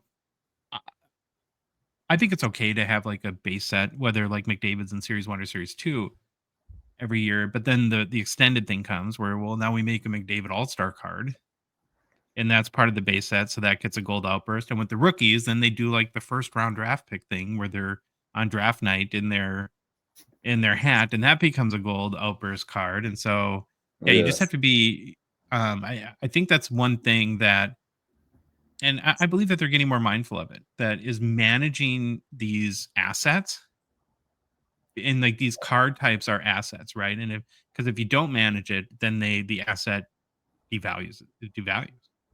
Yeah. Where That's one thing that they're great at, and because we were at the Upper Deck conference this year, and they really think in the perspective of the collector as well, especially creating new sets and new products. Like there's huge history behind a lot of these sets, and it's almost like, it's in the hands of Upper Deck, like Ice, for example. Like that's a product that Ice RPA at a 10 and Ice at 99 rookie, like those are staples for a person like Sidney Crosby, Alex Ovechkin, those years.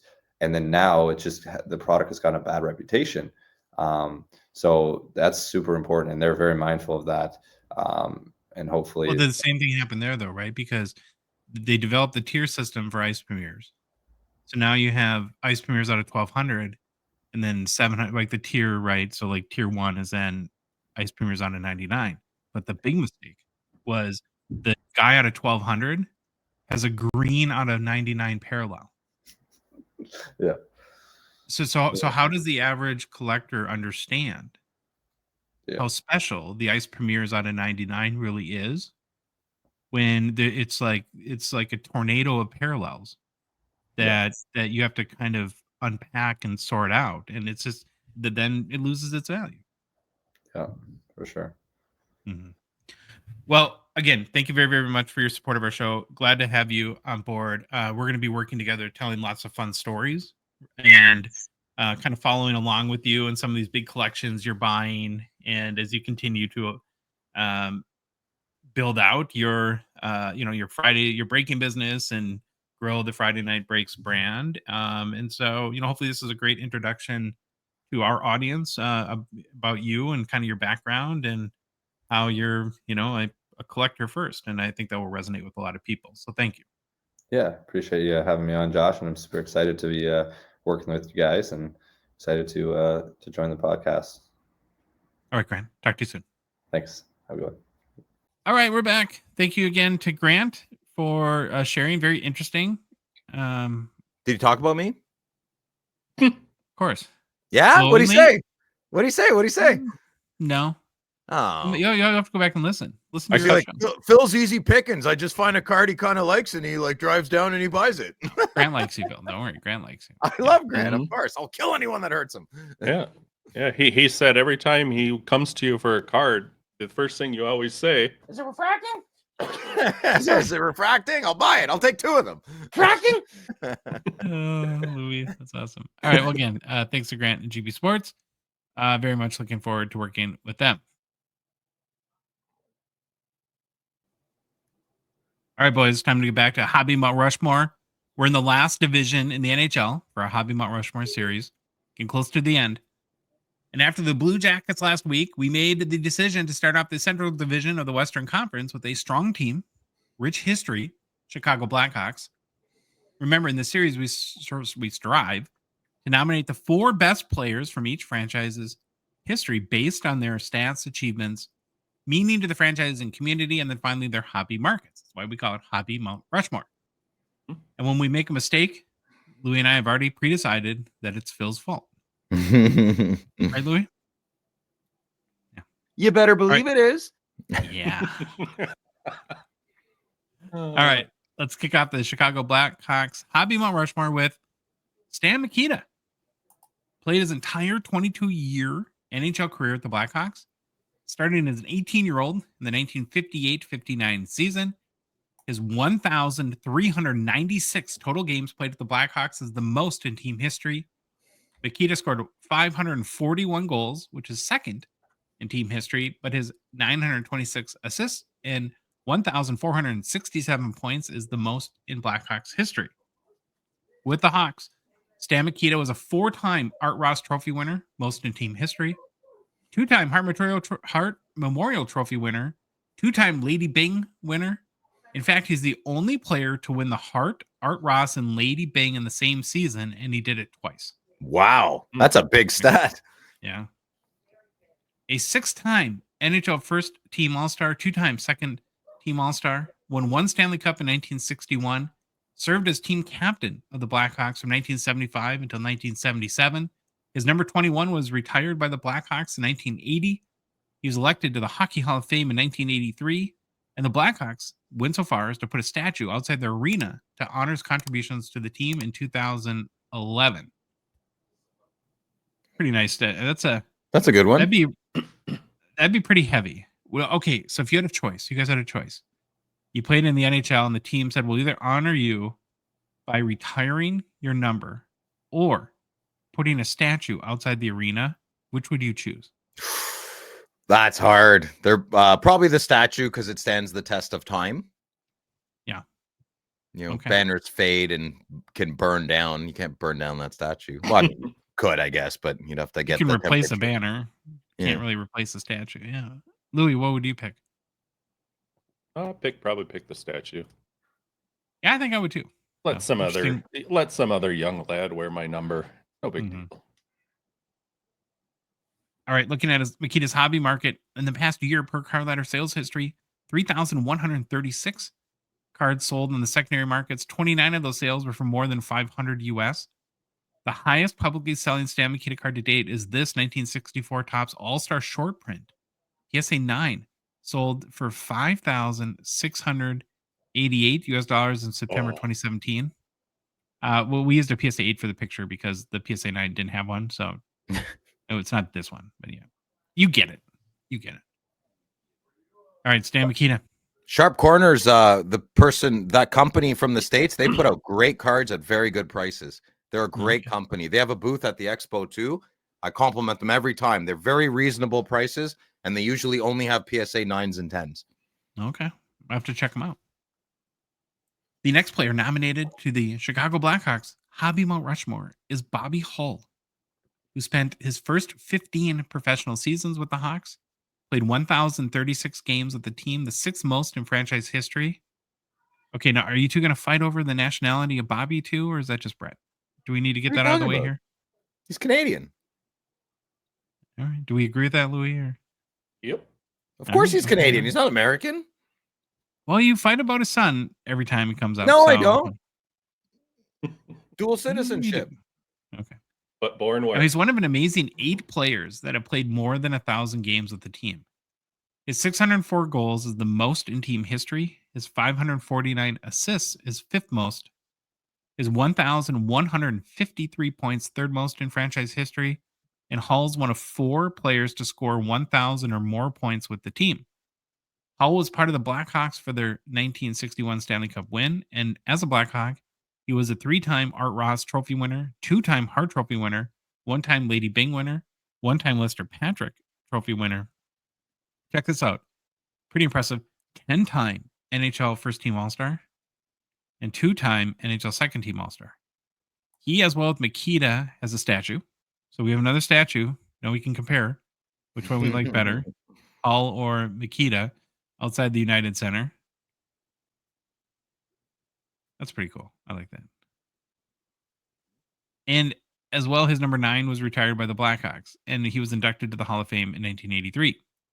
Now, per card ladder sales history, 5,874 Bobby Hull cards have sold on the secondary markets in the past year. 94 of those sales were for more than 500 US. And to date, the highest publicly selling Bobby Hull card is this 1958 Topps rookie PSA 8 that sold for $87,000 US in February of 2021. Wow. Crazy. It's a big card. Big card. Okay, so how are we feeling about Stan Mikita and Bobby Hull? Everybody on board so far? Mm-hmm. Yeah. Predicting any hate mail? No? Nope. Yes? No? Okay. Nope. Now we get on. We're going to get a little more contemporary. The next player we're nominating is Johnny Toes. Jonathan Taves. Wow. To the Blackhawks Hobby Mt. Rushmore. He spent the entirety of his 15-year career in Chicago. May or may not be over. I guess we don't know yet. He'll be able to come back. His 1,067 games played with the team is 5th most in franchise history. His 372 goals is 6th most, and his 511 assists is 8th most, and his 883 points is 6th most. With the Blackhawks, he won the Conn Smythe Trophy in 2010, the Selke Trophy in 2013, and the Mark Messier Leadership Award in 2015, He's the only Blackhawks player to ever win that award. Taves was the captain of the Blackhawks for 15 seasons and led their modern dynasty that won the Stanley Cup 3 times in 2010, 2013, and 2015. He's widely seen as the greatest captain in franchise history. Before Taves arrived, the Blackhawks were struggling. His leadership, along with Patrick Kane, helped turn Chicago into a powerhouse, bringing hockey back to national prominence.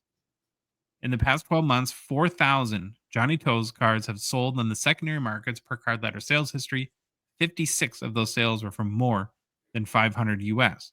And to date, the highest selling Taves card is this 2007-08 The Cup RPA out of 99. That sold for $4,800 US back in May of 2016. Do you like the 07-08 Cup RPAs? Like the design of the cards? Yeah, I love them. I kind of do too. Yeah, I really like them. Yeah, it's a good looking card.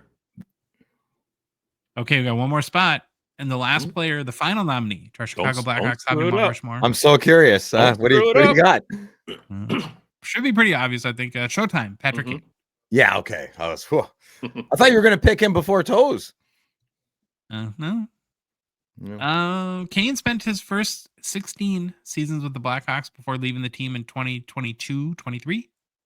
His 1,161 games played is third most in franchise history. His 446 goals is third most as well. And 779 assists and 1,225 points is second most in team history too. Along with Taves, Kane is a 3-time Stanley Cup champion with the team. His 53 career playoffs goals is first in Blackhawks history, and he thrived under pressure, scoring countless clutch goals in deep playoff runs. He won the Calder Trophy as a Blackhawk in 2008. Check this out. The Blackhawks have had 10 Calder Trophy winners. Wow. In their franchise history. That's crazy. I think it's kind of crazy. I also won the Conn Smythe in 2013, the Art Ross in 2016, and was the Hart Memorial and Ted Lindsay Trophy winner in 2016 as well. With the Blackhawks, Kane was a 3-time NHL First Team All-Star, 1-time Second Team All-Star. Some might call Kane the most clutch player in Blackhawks history. Scored the Stanley Cup winning goal in 2010 overtime versus Philadelphia, cementing his legacy as a big-time performer. He could also be, in some, I think a lot of opinions, the most electrifying player in team history. His flashy play, elite stick handling, and highlight reel goals redefined excitement for Blackhawks fans. Now, per card letter sales history, 8,139 Patrick Kane cards sold on the secondary markets in the past year. Of those sales, 86 were for more than 500 US. And to date, the highest selling publicly selling Patrick Kane card is his 2007 Upper Deck Young Guns exclusives out of 100 PSA 10. Wow. That sold for $7,550 US in February of 2021. Big card. Big card. Yeah. So there you go. We have Stan Mikita, Bobby Hall, Johnny Toes, and Patrick Kane to the Blackhawks Hobby Mt. Rushmore. And this team has a very rich and deep history. And so there are some really definitive snubs and honorable mentions we got to make. And we could have gone on and on and on, but I sort of stopped at 4. So you have Tony Esposito, one of the greatest goalies of all time, at 873 games played, most ever for a Hawks goalie, 418 wins, most in franchise history, 3-time Vezina winner, career Chicago goals against leader, 2.49, Calder Trophy winner. Wow. And yeah, just a great goalie. And it's not just him behind in the nets. You have Glenn Hall, who was the Stanley Cup champion in 1961, as well as Esposito, a 3-time Vezina winner. He holds the most ridiculous record that will never be broken, ever, ever, ever. 502 consecutive games played in net. Think about that. That would take, That's that would insane. be, what, 8.5 seasons currently? Yeah, that'll never happen again. Never. Yeah, no. Ever be broken. He's played most of his career without a mask, making his longevity and consistency even more remarkable, right? His innovative butterfly style and calm technical approach paved the way for future generations of goalies. Then another potential snub, Dennis Savard, scored more than 1,000 points with the team, 500-point seasons, popularized the Savardian spinorama, right? Duncan Keith, 3-time Stanley Cup champion, Conn Smythe winner in 2015. Second most points by a defenseman in franchise history. Second most games played by any player in franchise history. I like We could go. Duncan Keith and Jonathan Taser. I in my mind, I can't get out of the Patrick Kane early career silly stuff like the spitting and Yeah. like he had mild, very hockey bro type of things. And those are Yeah. the guys I grew up with that I don't like. So I respect Patrick Kane, but he's got that hockey Yeah. bro thing, you know, like I can't shake that out of my head. I mean, I respect him. He should be on the top 400%. But he, when I think of Duncan Keith and Jonathan Tays, like class acts, more who you want to be an ambassador for hockey. You know, maybe I'm being unfair on Kane, but for his whole career, I've always had that stain. You know, he just has that jerky hockey bro face. Well, we could even go on further too. There's Doug Wilson, Steve Larmer, Eddie Tony the Eagle. Amonte, Jeremy Roenick. Yeah, and lots of guys. So, but we end up going with Mikita, Hull, Toes, and Patty Kane. So, congratulations to those four. Now, who's next? It would look completely different if you took the hobby out of it, probably. Oh, do you think so? Yeah. Maybe.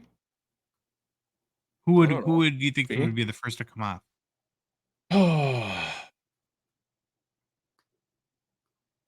I'd like to put, I don't know. I would say Savard's got to go in for one of those latter two. I find Duncan Keith very underrated as well. I really like Duncan Keith. I think he is a major pillar and part of their 3 cups. Absolutely, he was. Yeah. Like I remember him watching the fun. Like he just I don't know. He was top notch. Duncan Keith, phenomenal.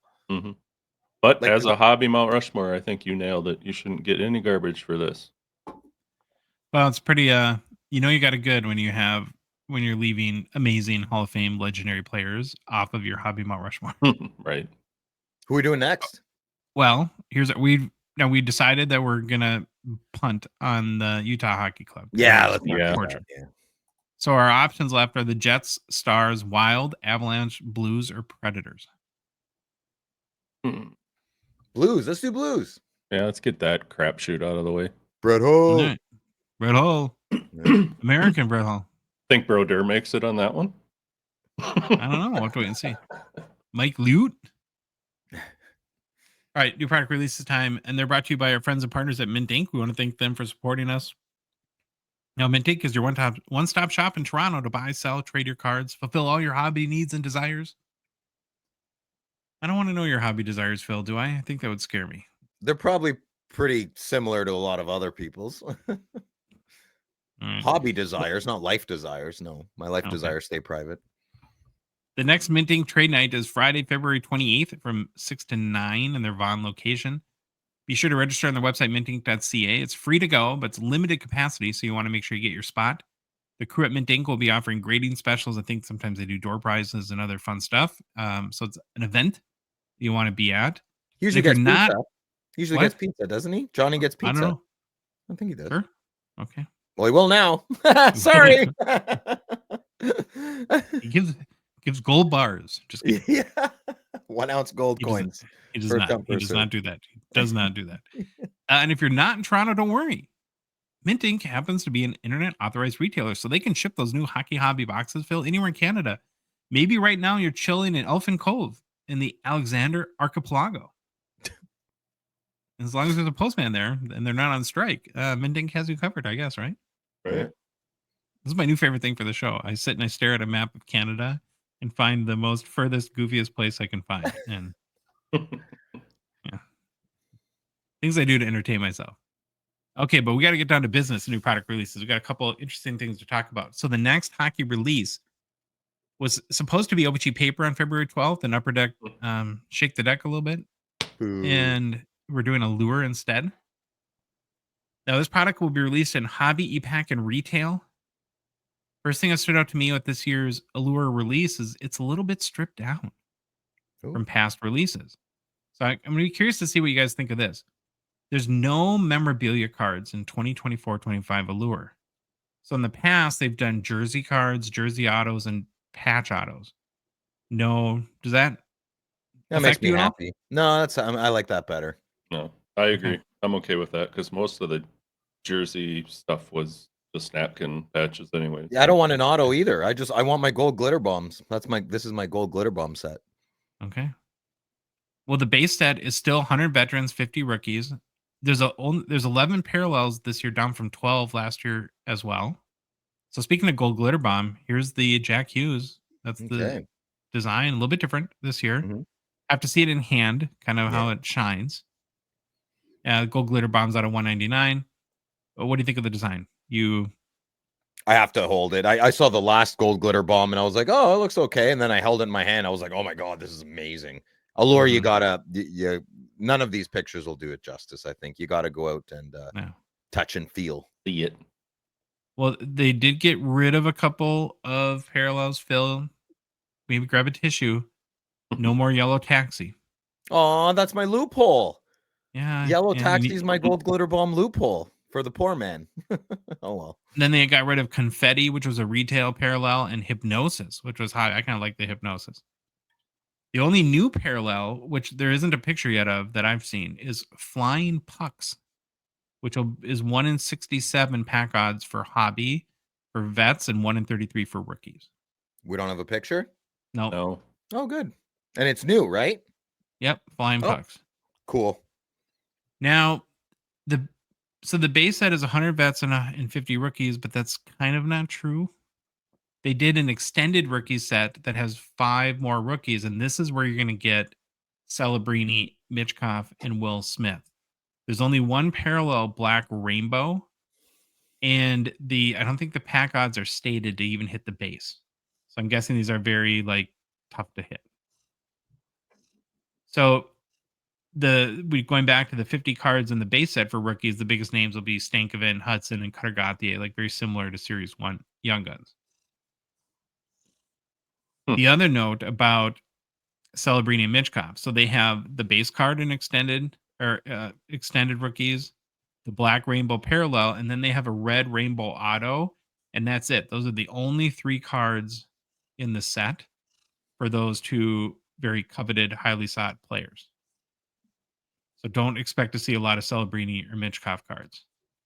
In the base set, there's also a photo variation set. There's 12 players on the checklist, all big names, mix of vets and rookies, in the 144 pack odds to hit those cards. Moving into autos, all the autos in Allure are sticker, as we know. And there's basically 8 different auto types. There's 4 that follow base set parallels, and then 4 that are parallels of inserts.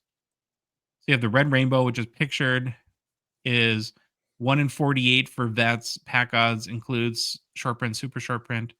1 in 32 pack odds for rookies includes short print, and then 1 in 432. So the Celebrini would be the extended rookies. That includes short print or super short print. So probably a very tough auto to hit. Then there's a blue line auto parallel for both veteran and rookie sets. All cards are serial numbered to 35 for both. So the rookies are going to be Stankoven, Lane Hudson, who's pictured on YouTube, Cutter Gauthier, and remember, no Celebrini or Mitchkoff blue line autos for rookies. Purple Diamond is out of 10 for both vets and rookies. Pictured as Ovi from the vets checklist. Other vets include Cale Makar, Austin Matthews, Draisaitl, McKinnon, Bedard. Bedard's a vet now in some of these sets. Crosby and McDavid. Surprised he just moved to legend status. Yeah, true. And then there's Golden Treasure autos for both vets and rookies. Those are all 1-on-1s. All right, let's move on to There's a Golden Treasure auto and a non-auto Golden Treasure as well? Yep.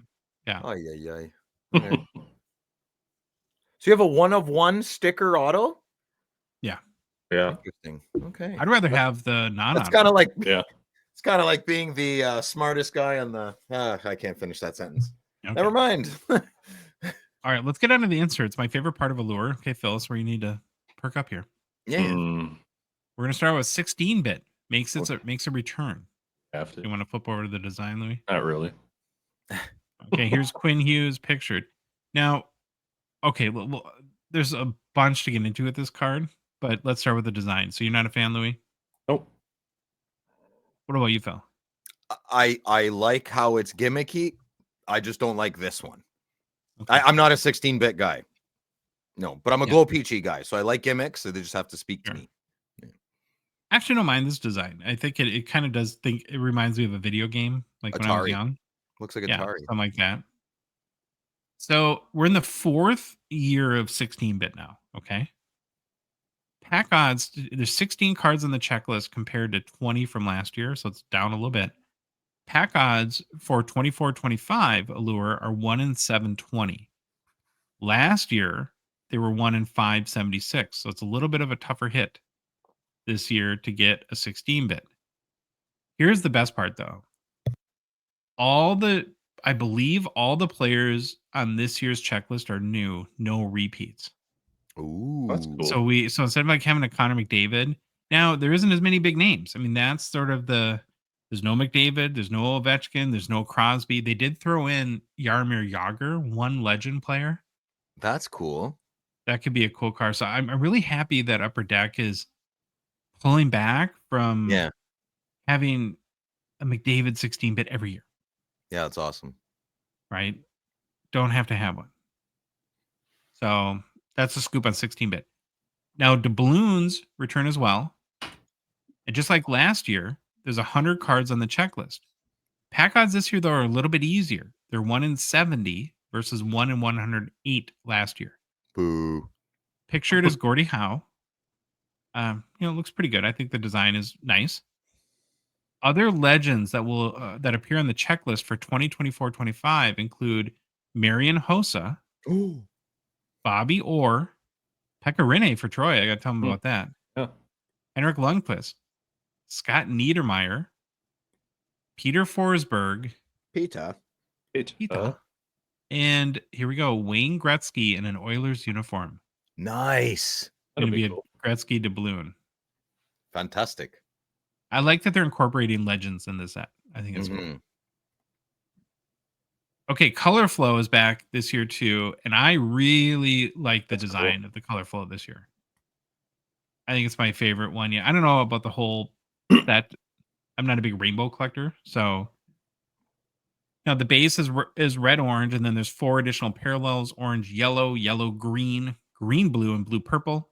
And then they come in spectrum parallels that are numbered as well. So I don't have any opinions on Color Flow, guys. Nah, Looks a little cool. cheesy for me. Looks fine. I wish color flow. Like, how are you would- going to display it? So you have your whole color flow and top loader. It's like, hey, buddy, check this out. You like lay them all out. Look, the color flows. Oh, they make like one touches for multiple cards, and they make displays for that. Where are you going to put them? I don't know. You're I was On just top of saying, your putting, toilet? putting cards beside each other seems difficult to me. It's really hard. Louis doesn't. Louis did it with his Madonnas. Looked awesome. In the Yeah, we frame. framed them. That's different. Yeah, frame them. Okay. So Anyways, Couple I of- like it. Hold on. I didn't get to go. I Oh, like sorry. it, but right when this card pops up, the first thing I'm drawn to is color flow. I don't want to be drawn to that. I want to be drawn to Oh. the card. Like you mean the The words? word. Color flow? Yeah. Oh, As okay. soon as that's the first thing I see. And So you're not a subtitles and movies guy. You miss the movie because Badging. you're reading the subtitles. I cannot. My wife watches Netflix constantly with subtitles, and I can't do it. I'm missing the movie because I keep reading. Because I keep reading the dang words. Yeah, it's like I know what they're saying. Why am I? Anyways, all right, then there's a couple new inserts that I want to cover real quick. So Colorful Futures is a new one. It features young prospects, so not just rookies. 18 players on the checklist. Bedard is one of them. I think this is kind of a cool card design. I'd love to see this. Reminds in me hand. of pageantry, maybe. Doesn't this kind of remind us of what just came out sure. in Ingrained? There's a card in Ingrained that has a similar Oh. ovation or something. I don't know. I don't know I what you're don't talking about. But 9 total parallels with this. 5 that are numbered, including a Golden Treasures 101, and then there's an auto parallel as well. There's a set called Across the Pond that features players that have come to play in the NHL from Europe. I think Mikko Rantanen is one that's pictured. 10 players on the checklist. Base odds are 1 in 20. To get the base is pack odds 1 in 20. 9 parallels as well for this card too. 5 are numbered. has a Golden Treasures 101 as well. And this set also has an auto parallel. And the last one I want to mention, there's no pictures yet that I've seen, but there's an insert set on the checklist called Impressions. No idea what it's about. There's 10 players on the checklist. All are the biggest names in the sport. But here's the rub. Super tough pack odds. 1 in 1,440 pack odds to pull one of those cards. Show a picture. I don't have one. Oh my God. Okay. Yeah, well, So frustrating. There's no pictures of this out yet, but yeah. Show a All picture. right. And there's a couple other new inserts too, so you can go to a checklist site and look at those at your leisure. But that's the basic rundown in 2024-25 Allure. Now, if you buy a hobby box, here's what you can expect. 12 packs per box, 12 cards per pack. You get 1 autograph or doubloons card or 16-bit, 2 printing plates, number cards or ratioed short prints, 13 color flow across the pond, colorful futures or protectors of the ice cards, 8 black rainbow, red rainbow, and or orange slice base parallels, and 8 base set rookies. Pre-orders in Canada at Mint Inc. looks like they're around 160 Canadian per box right now. And in the US, you can get your pre-orders for about 115 US dollars. So Allure has been one of our sets that we've been hot on these past couple of years. What are you thinking about the next release on February 12th for 2024-25? Pretty excited. I'm really excited to see some good inserts in hand. The pictures really don't do it justice on your phones or your computers. Yeah.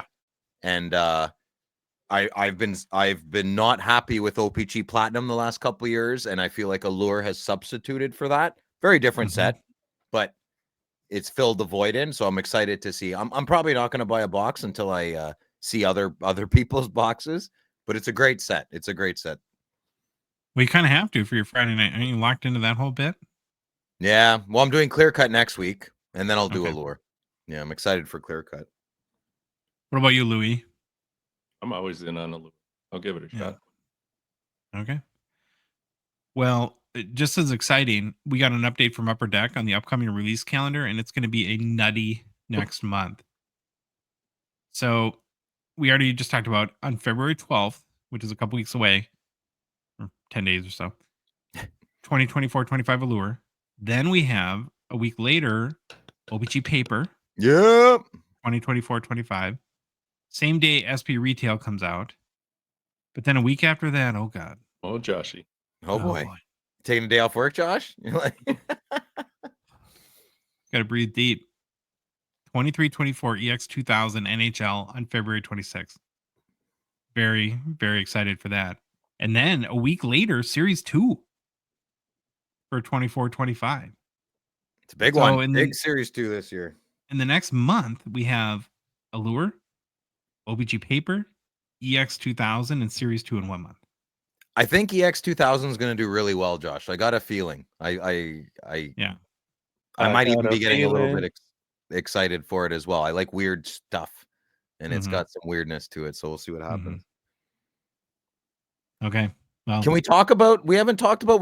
I bought a case of O-Pee-Chee. We're going to do it that day, right? Did we yeah, not we're talk gonna. about it? So on the 19th, we're gonna open up live on YouTube, starting earlier in the morning. Nice and And early. it'll be fun.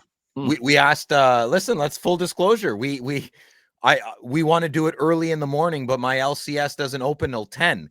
Well, listen, good listener, this is how much we care about you. We're trying to do it at 8 a.m. So we're trying to contact Upper Deck to give Phil and Josh permission to pick up the case before, so we can do it the morning of. But we haven't gotten a response yet back from Upper Deck, so we're waiting. And we think I'm very confident they're such a great company. They're going to say, "Sure, Phil and Josh, go ahead, pick up the case a day early." Yeah, right. Yeah, we'll see. We'll see. We'll see, What yeah. happens. Well, that'll be fun. I never Yeah. knew anything about this. Oh, sorry, Louis. You didn't? No, Oh. you two don't tell me squat.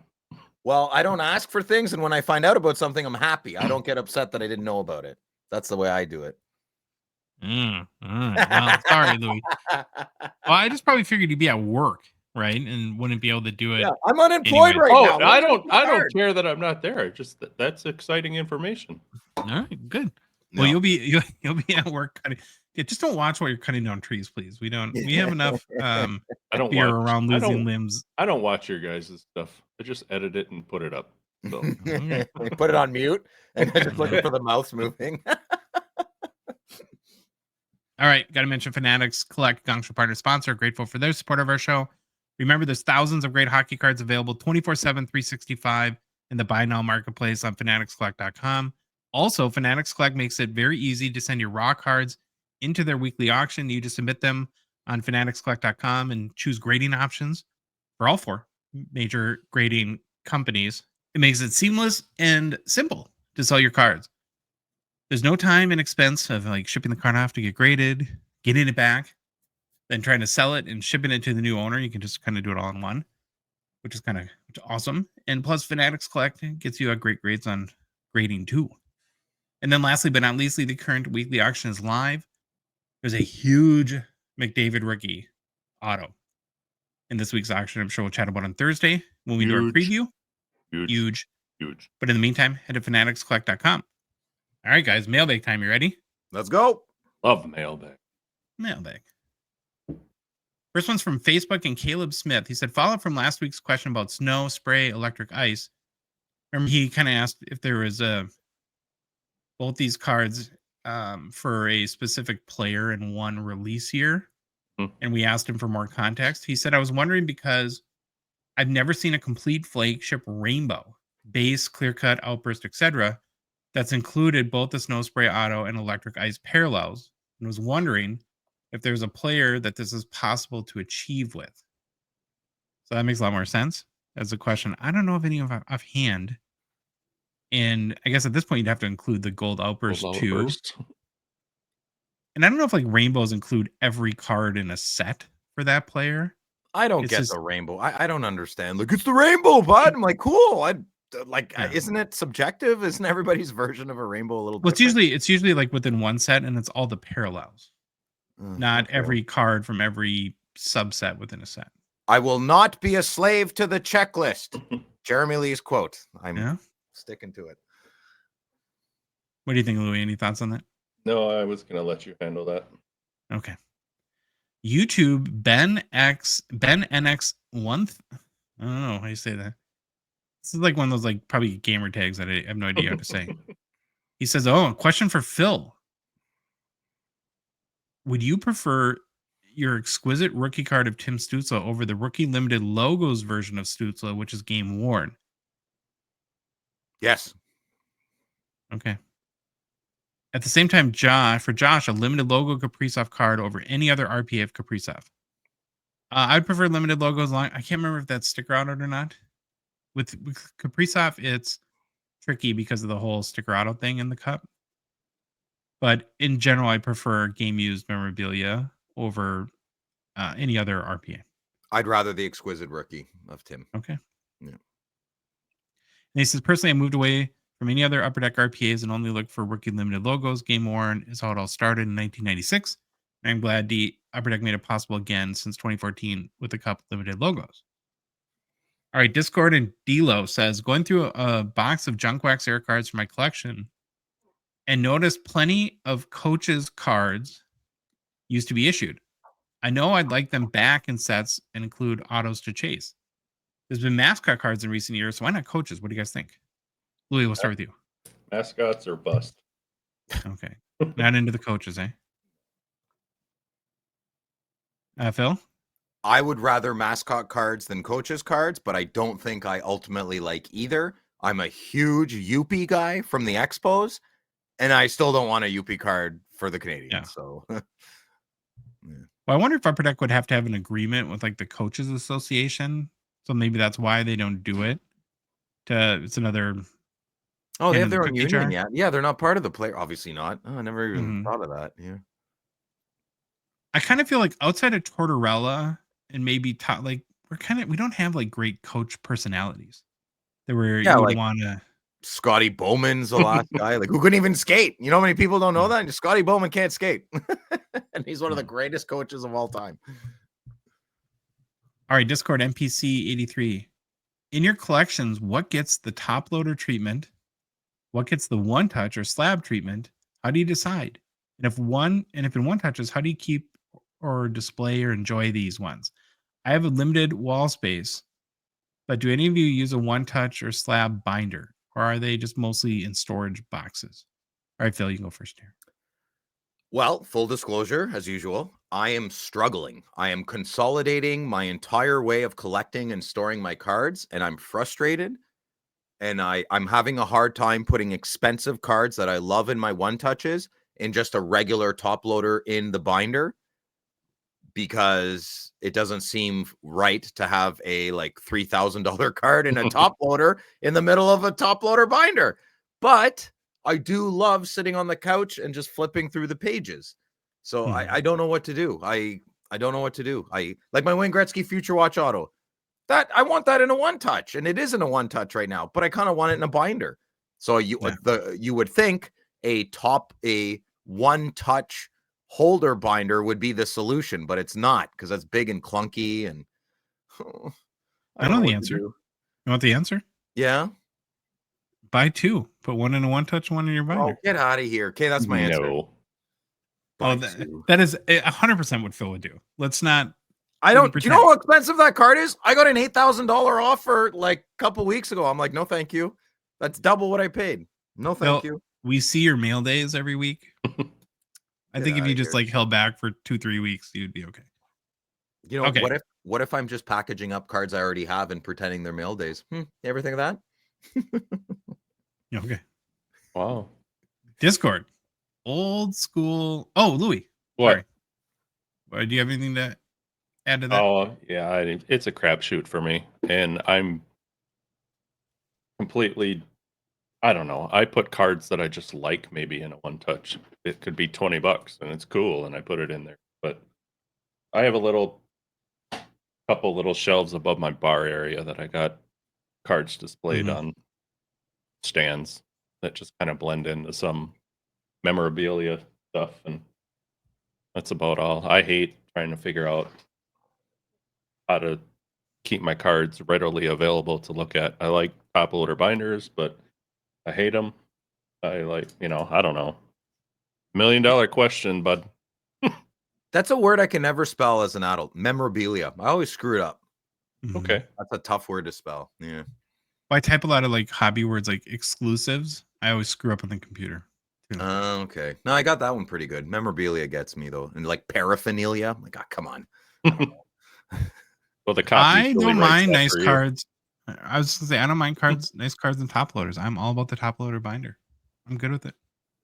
Yeah, I roll that way. I need to force it. I just got to do it and put it in and like, well, there it is. Okay. No, there it is again. Okay. I'm not gonna like crack my PSA 10s like some other maniacs I know, but yeah. I only crack 9s. Be nice to me. I crack 10s. I'm a 10 cracker. No, we know. I'm a 10 out of 10 cracker. Old school cards. Hey, I saw your reply to my question. Uh-oh. What I was trying to ask was if you, so there's a lot of clarifying questions this week. If you submit to PSA a tag 10 and it's still in the tag holder, no cracking, Phil. For crossover from tag to PSA, what are the odds that PSA leaves the card a 10 in the crossover grade? PSA claims in their crossover service that they will review your card in the holder.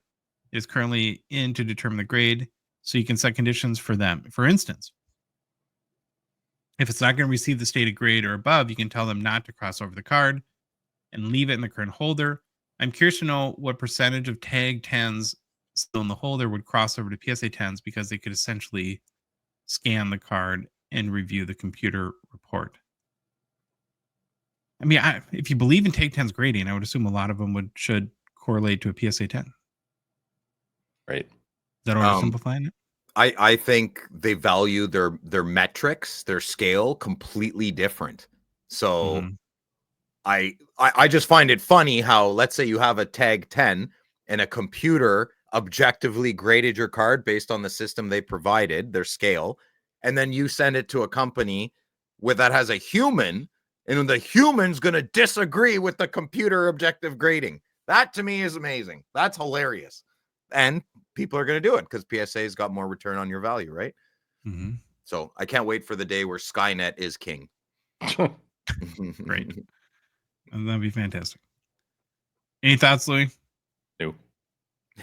Instagram, Teddy Z85. Top goalies to collect. Hmm. So Right. I took this two ways. The goalies of the biggest hobby market are not playing currently. So that would be Patrick Waugh, Brodeur, and Dominic Hasek. And active goalies are really hard to peg. Like Hellebuck, probably you can make the case as the best active goalie, but doesn't have a big hobby market. The active goalie with the biggest hobby market the last couple of years has been Jeremy Swayman. He's kind of on the prospect side. Great auto. Shesterkin has been up and down. I really like Dustin Wolf, but I'm kind of out on a limb. I'm dipping into prospecting land there. So I don't, do you guys have any opinion on this? Can't go wrong with what you said. Waugh, Brodeur, Hasek. I mean, they keep their value. You want a prospect, like Josh said, Dustin Wolf. My guy, Levi Marilainen. He might be another one. You're high on him? You're confident? Yeah, he's a stud. He's cool. He's calm. He's got a lot of potential. Really, really big fan. He's very young too, only 22. So it's going to take a few more years to find out, Okay. Instagram, caffeine and cardboard. He has 3 questions. All good questions. Monetary value aside, rank the following: Premier, The Cup, SP Authentic, and O-Pee-Chee Platinum. All right, Phil, you can go first. Well, I just stole your answer. It's the exact same. So I go The Cup, number 1, O-Pee-Chee Platinum 2, Premier 3rd, and SPA 4th. That's what I put. What do you think, Louis? Same thing. Yeah, I like Future Watch autos, but that's the only card I like in SP Authentic. For the record, I like the flops. But yeah. A few months ago, I would have had Premier last, but I've turned a page on Premier. I think they got some good cards. It's a poor man's cup. I think Premier is better than Ultimate myself. Sorry, Ultimate boys. I know that pissed you off, but too bad. What about the one with the shield, bro? I'm like, okay. Next question from Caffeine and Cardboard. Who is your current Mount Rushmore for modern hockey? So again, I would take this question as active players. Louis, you want to go first? No, because they're not active. I'm on the next question. Well, I did McDavid, McKinnon, Crosby, and Ovechkin. Not necessarily. They just not in that. I'm not ranking them. There's just those are the guys that I'd put on there. I think, Phil, we had the exact same response. Yeah, I tried to put Louis. Draisaitl in there somehow, but McKinnon takes it for me. I like McKinnon better than Draisaitl. Yeah, so McDavid, McKinnon, Crosby, Ovechkin in that order. All right, now the last question from Caffeine and Cardboard. Who is your current Mount Rushmore of your collection? Phil, you can go first. I love this question. I like show and tell. So my number 1 greatest card that I own is my Wayne Gretzky Future Watch auto. The next kind of go like 2A, 2B, 2C, but my Alexander Ovechkin exquisite patch auto. I couldn't believe I got that card for the price I got it. So that's very, very valuable to me. That's the best Ovi card I have. And then you have my Gretzky's Blast from the Past Refractors. It's my favorite hockey card of all time. And top. And then my Brady Tkachuk high gloss cards. They're my big ones. There are a few others that honorable mentions, but those 4 I'm very confident are my best hockey cards. Louis. I didn't pick a specific card, and these aren't specifically in order, but Mount Rushmore guys in my collection, everybody probably knows, but Modano, Brodeur, Nico Hischier, and then Kirby Puckett. Yeah, you're a big Kirby Puckett guy. Before a hockey guy, you were big into 34. Yep. I went the card route as well. My top card is, and I don't even take this as value or like when you say like best Phil, I take it as like best to me. Yeah, that's what I picked, yeah. Like fake favorite. My favorite card is actually not a hockey card. It's a 1956 Topps Jackie Robinson PSA 7.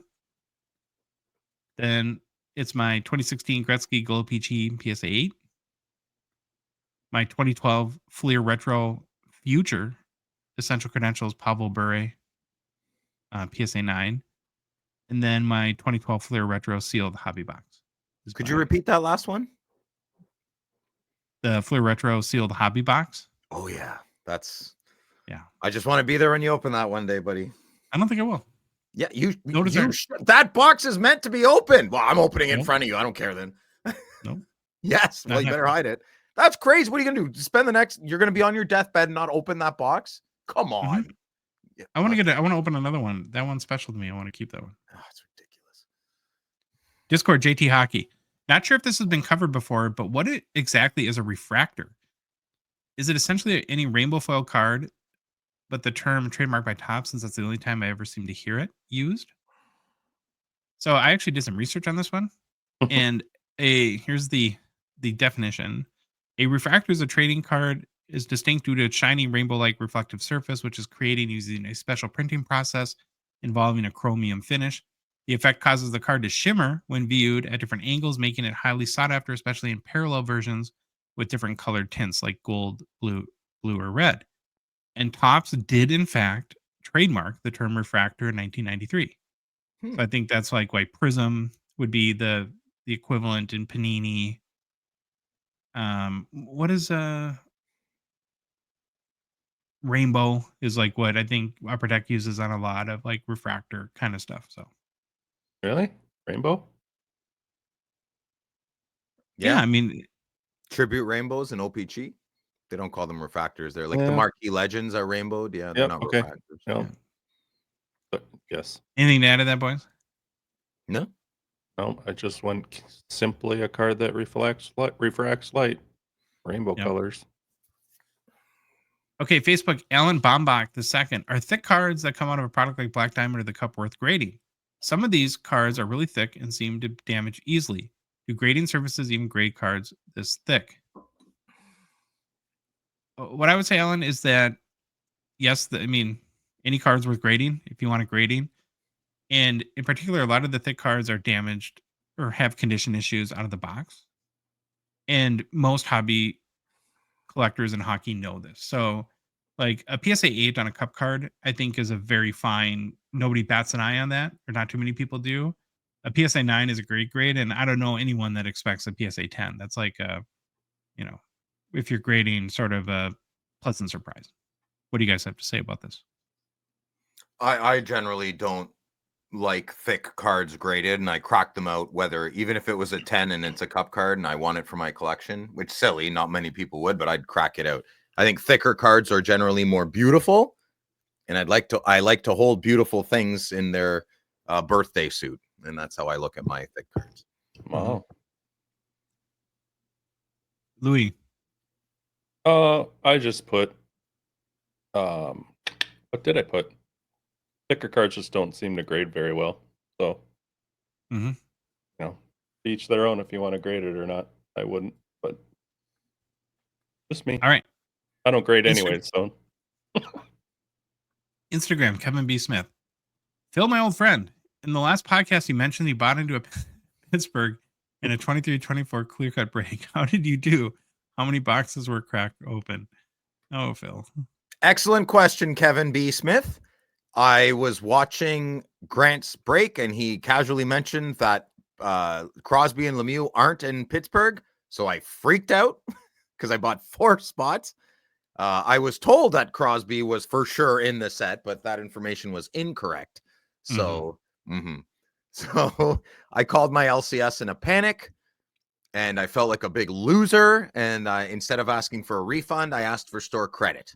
And the good boys at Out of the Box Cards that sponsor my Friday Nights with Phil did that for me. So I did not partake in the break. Okay. Yeah. Instagram, Ryan Moss. Can Phil please read my DM so we can end the hate on the photographers for UD design team flaws? So Phil, are you just like getting all your mail here now? Is that the thing? Or I'll explain. Okay. Hello, Ryan. I see your texts. I see your DMs. I'm sorry, Ryan. You wrote a lot, and okay, so you wrote a lot, and it was clearly very well written, and I want to give your response the focus and attention it deserves. So spoiler alert to my response to you, okay? I have no hate on any photographer. None. Zero. I think my hating is the process of picking the card for the production of the hockey card.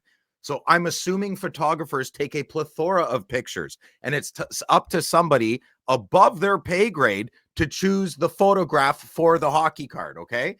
So to clarify, there are some years of produced hockey cards in existence that clearly somebody took really good care and time to put very well photographed hockey players on these cards, on base cards, on parallels.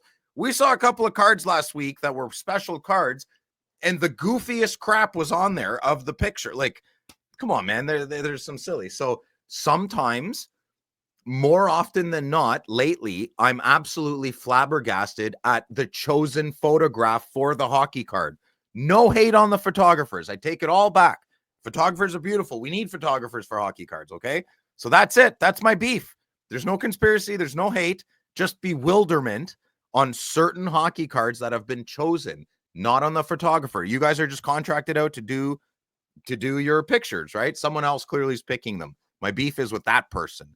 And maybe there's reasons that I'm not aware of. Maybe some pictures are more expensive to pick, so you pick the cheaper ones. I don't know. Someone could explain it to me. But no beef with photographers. And Ryan, I'm sorry. I'm not good at communicating on Instagram. I always respond if it's to FridayNightsWithPhil@gmail.com. That I can sit in a chair with a coffee and write good responses back.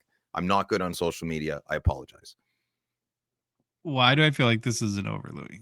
Yeah, Oh, Jesus. because Yeah. All right. Okay. Discord, T. Olson 70. Is Jack Hughes having the quietest possible 90 to 100 point season ever? All right. Well, some people wind up Phil to let him go, and other people wind up Louis to let him go. What do you think, Louis? yeah, it's a very good, quiet season. I didn't know this. I don't follow it that in depth. Maybe more Devils fans probably knew this, but Jack Hughes is the 4th youngest player in franchise history now, including this season, to have 4 20-goal seasons at the age of 23 or younger. Wow. I Good mean, stat. that's a big stat, you know? He's so good, man. Jack Hughes is so good. Yep, sitting at 20 goals, 40 assists for 60 points right now in 53 games. Good player. I always get stuck on that the Devils have never had a 100-point score. Mm-hmm. Oh, yeah, I remember that. You didn't buy it when I said it. Yeah. Discord, California Dave. What is the yearly cost for bandsaw insurance I'm behind. that you carry for Phil's slab cracking service? Phil, there was a lot of comments about that. People were very fearful for your fingers. Nah, they're okay. And a lot of people wonder if you've ever heard of like a push stick. No, why would I? Well, that's no fun. I've got so many scars on my body. It's a few more now. It's a rite of passage. Okay. I got tons. I have over 100 stitches all over my body. Surprise. Or not. Instagram, Crosby's card donations. After watching Phil open a slab, can we see him attempt to create a card with a fake patch? Yeah, I'll do that. Is that like bad etiquette though? Like, I think so. I think that's bad ethics. You know? Yeah, like I don't like. I have like 50 Mark Mathot patches. Mark Mathot, if you're listening, I'm your biggest collector, and you've never responded to me on Twitter. Nobody ever responds to me. Anyway, I think where he's going with this though is your slab opening such a cluster. You know what?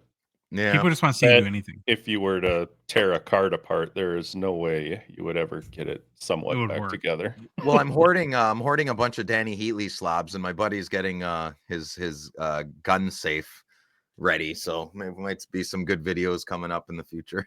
Oh, geez. My favorite part of you trying to cut that, you succeeded, but cutting that slab Thursday night, Yeah, was right when you started. I was like, he's not going to leave himself any room to get a tool or a screwdriver in there to pop that thing open. What's going on? and guess what happened? There was no room to pop a. Yeah, so it's still here.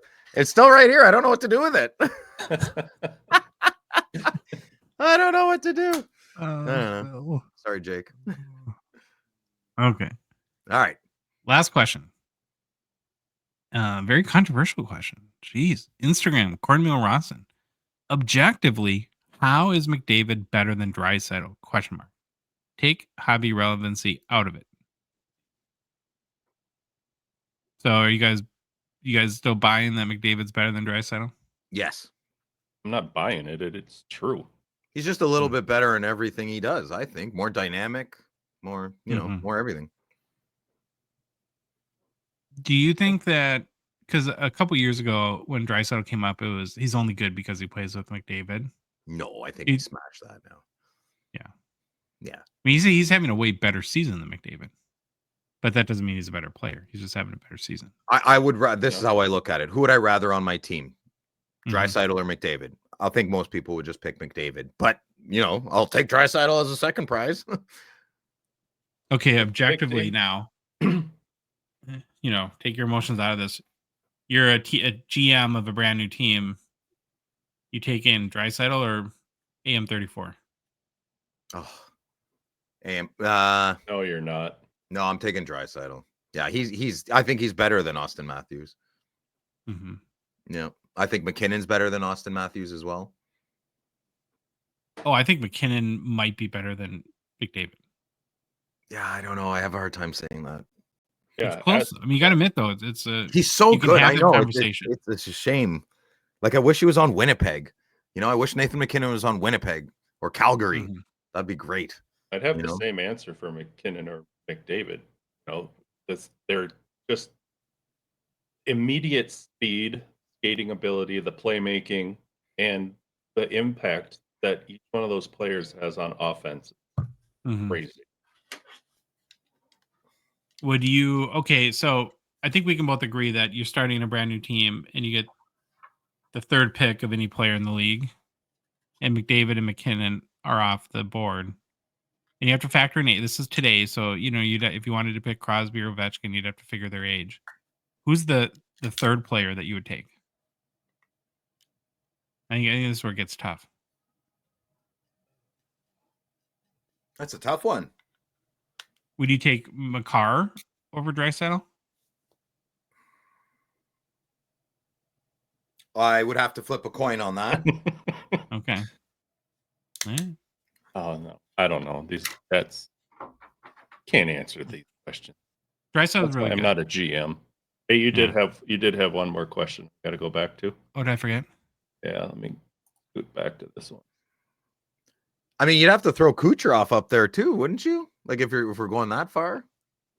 Oh yeah. I hate to say it, but Mitch Marner's having quite a year. Mm-hmm. He'd be a lot of people's picks. I mean, Okay, come on, yeah, sorry. I don't want to start talking Marner and Draisaitl in the same sentence. Yeah, I know they're in the top 10. That's not close to me. I would take Draisaitl. Okay, Yeah. Discord Mick. How can we get more value from base cards? Considering the volume of boxes being open, there's a literal mountain of base cards in the market that have basically zero value. I'd even include base inserts into this discussion since I don't recall the Gongshow ever doing a deep roots deep dive or dazzlers or portraits. Asking the marketing executive on the podcast, how could we extract value from these forgotten cards? I'd assume these cards at best take up closet space in people's homes. Worst case, they end up in landfills. Yeah, that's a good question. I mean, I think not a simple answer. I think of it all the time. Yeah. I think of like not just base cards, like bad inserts, like Dazzlers. Not bad inserts. I know the latest Dazzlers are kind of cool. They're actually a pretty nice card, but nobody cares. Mhm. I'm sorry, like nobody gives a crap. But what are you going to do? Not have base cards in flagship? I don't want that. It's a tough spot to be in. I think that they're engineered not to have value, but it's a waste of paper, and like in a wasteful society, Well, should you we really can't- be? You can't say that. It's not a waste of paper. To us, maybe as adults it is. But my nephews and a lot of kids I hand cards out to gobble Dazzlers up. They love them. They Really? love that stuff. Yes. I've never met one kid that likes the Dazzler, and I'm trying so hard to be good to the kids at the Ottawa show, but they know what's up. They're like, "Oh, thanks, old guy. Thanks for the Dazzler." Maybe you got better kids in Minnesota. I don't know. No, but a lot of these. Okay, maybe that's the card show influence on kids then. Yeah, Because maybe. the ones I'm giving them to, they don't go to card shows. So Okay. Fair weather card collectors. yeah, or casual. Casual. Well, or When- don't have parents that know anything about card shows to bring them to or stuff like that. Mhm. Not that, it's not all the kids' faults, but yeah, once maybe they get, like, is it educated? I don't know. And go to card shows and see all the other stuff that's going on at them. Maybe then they would I shouldn't say finally, maybe they'd realize that, oh, Dazzlers aren't really cool. But I like Dazzlers of my favorite players. Like I collect them, right? They have their place. But I don't know. I think the main question is, how can we make base cards relevant again? And I don't think you ever can. No, because value and relevancy largely is based on scarcity and desirability, right? There you go. And so the cards that are toughest to get, that are the I have but you don't have, yeah, those are the ones that are valuable. And I think there's a lot of competing principles at play that have caused this situation. So we produce a new hockey card set about every week, right? So we're pumping tons and tons and tons more cards into the marketplace than could possibly be uniquely desired and sought after. And when we produce a set every week, people they don't want just one card, typically like in a clear cut box. They want to feel like they're getting for the $100, $200, $500 that they're getting enough chances to hit a good card. So they get a number of cards that produce that base and base inserts go into the, more and more into the marketplace. Then everyone wants hits. Nobody likes to open a pack without hits. So you got to create these more common inserts that are 1 in every 3 packs, 1 in every 6 packs, 1 in every 9 packs, where there's enough of them. They're not rare, they're not scarce, and they're not really, valued to the. And I think that that's just something that we have to accept, right? There's so many cards, that thousands of different cards come out a year, and they all can't be all-time future watches. Right. Why not? And so now it's like, so to me, it's like, how do you use those cards to create more interest in the hobby? Because the one thing that Upper Deck has done in a lot of, and especially like I think in the flagship, is they've made a number of inserts that are very common and not valuable pretty cool over the last couple of years. We talk about Allure, like Allure base cards last few years are, like we say, too nice, because it's like these are base cards, but they look amazing. So how can those cards maybe be repurposed to be given out or given away to create more interest in the hobby for, people to get hooked like we got hooked? I don't know. Everybody's hooked on price. Everybody's got a flex. The more expensive the card is, the better it is, and the better stuff I got. I'm sorry, that's the way I see it. I There's totally people agree. ruining it, So Yeah, but I like But that's everything. cards. People like nice cars. People like nice houses. Like nice clothes. I mean, that's human nature, isn't it? More so than. Well, look at you can have a lot of money come into this hobby within the last year and just buy up all the most expensive cards. There's people doing it right now. They always do. Like people come and go from the hobby all the time with humongous wallets, and there's nothing you can do. Like I've lost this year. I've lost out on the most cards that I want that are expensive, because there's certain people that just swoop in. Oh well, I'll eat that poop sandwich. Yeah, I have to, because I'm sure I've swooped in on other people that hate me. It's just part of the game. And I like my expensive cards. It makes me feel special in our hobby. It does. I totally admit it. Aesthetically, my Wayne Gretzky Future Watch card is very nice. It's not the best card I own, but it makes me feel special because I know how many people want it, and I know how many people know I have it. There has to be psychology to that, and I got to be honest about it, right? Like, I'm an idiot for not selling that for $8,000. I'm an idiot. But am I? Right? I don't know. Yeah. There's a million different ways to hobby and collect. So Well, it just comes down to like brand and the emotion side of owning and collecting versus like utility, like an economic utility, right? A lot of people desire to have a Rolex watch. You can spend $10,000 on a Rolex watch. The reality, though, is a Rolex watch tells time functionally the same that a $50 Casio does. There's no difference in what they, people say, no, it's to the 1,000th of a second of a time. Well, nobody needs that. Yeah. So right. it's a status thing, right? It's a status thing. Yeah. Yeah, I think that's okay to say that, though. I mean, but doesn't it get? It's honest. Yeah. It gets a little weird when you have 8 Rolex watches. Like, do you really need 8 Rolex watches? But then that would be like Phil, do you really need 5 blast from the past Wayne Gretzky refractors? Like I would think I'm an idiot in a lot of people's eyes because I'm either hogging them or, you know, I don't need them. It's excess. But I also drive an 8-year-old truck. I don't have payments, Sure. you know, so I bought the cards. Mhm. Like, leave me alone. I don't know. Mhm. I just people just need to let it fall the way it is. Some fancy expensive stuff's great, and let the base inserts and stuff be cheap. They're cool. A lot of people like them. I'll take them cheap. Mhm. You can take them for free, buddy. Yeah. And maybe I'm like different than I try not to care what other people do. Mm-hmm. You know, it's like I've said this a few times, but with 23, 24, I kind of got lost in my own little hobby world of like 1996 to 2003. That's And I've awesome. been happy as can be, you know, and it's like I don't really care what other people are doing or what's important to them. I find the cards that I love and get enjoyment out of, and you know, let my it's sort of like the what external versus internal gratification, right? Mm-hmm. Like certain people need constant external so I have to Right. show a card and I have to have a bunch of people say how much they love it, and that makes Mhm. me feel good. Right? I'm not saying one's right or Mhm. wrong or good or bad. It's just how people are wired. Versus I like to acquire cards that I look at and I feel internally gratified. I don't need you, and you know, You you would don't need never my say it anyways, approval. Phil, Yeah. or Phil's, because that's never happening, right? I don't. Yeah, it doesn't make me like a card more or less if other people like it. Right. Gotcha. But I can't say that I'm not influenced by, because we're all Oh yeah. influenced by, you know, why do we all like the cards that cost the most? I mean, that, you know, Because our fellow humans like it as well, in general, right? yes, and we want to, you know, be accepted and all that stuff. So I Yeah. work like way deep into psychology. Gets deep. We need a psychologist on here. We should. Yeah. All right, personal pickups. Phil. Nothing. Yeah, I don't have anything to participate in. Oh, it's a Josh show. Josh Personal show. pickup. Josh Two. show. I got 2. Got another one of my interesting timing and Mm. trying to complete the.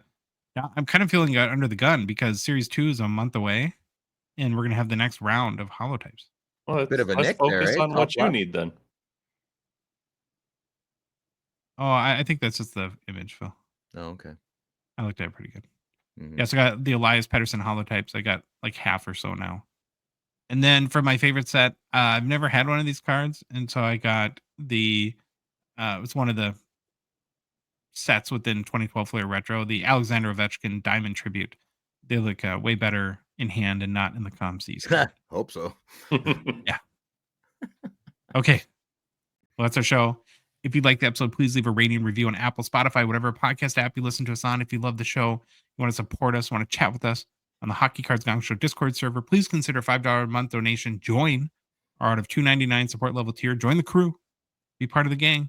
Link is in the show description, in both YouTube and podcast apps, and our Instagram, TikTok profile. You go to our website, hockeycardsgongshow.com, click on the Become a Patron link, or just go to Patreon. It's patreon.com and search for us, Hockey Cards Gongshow.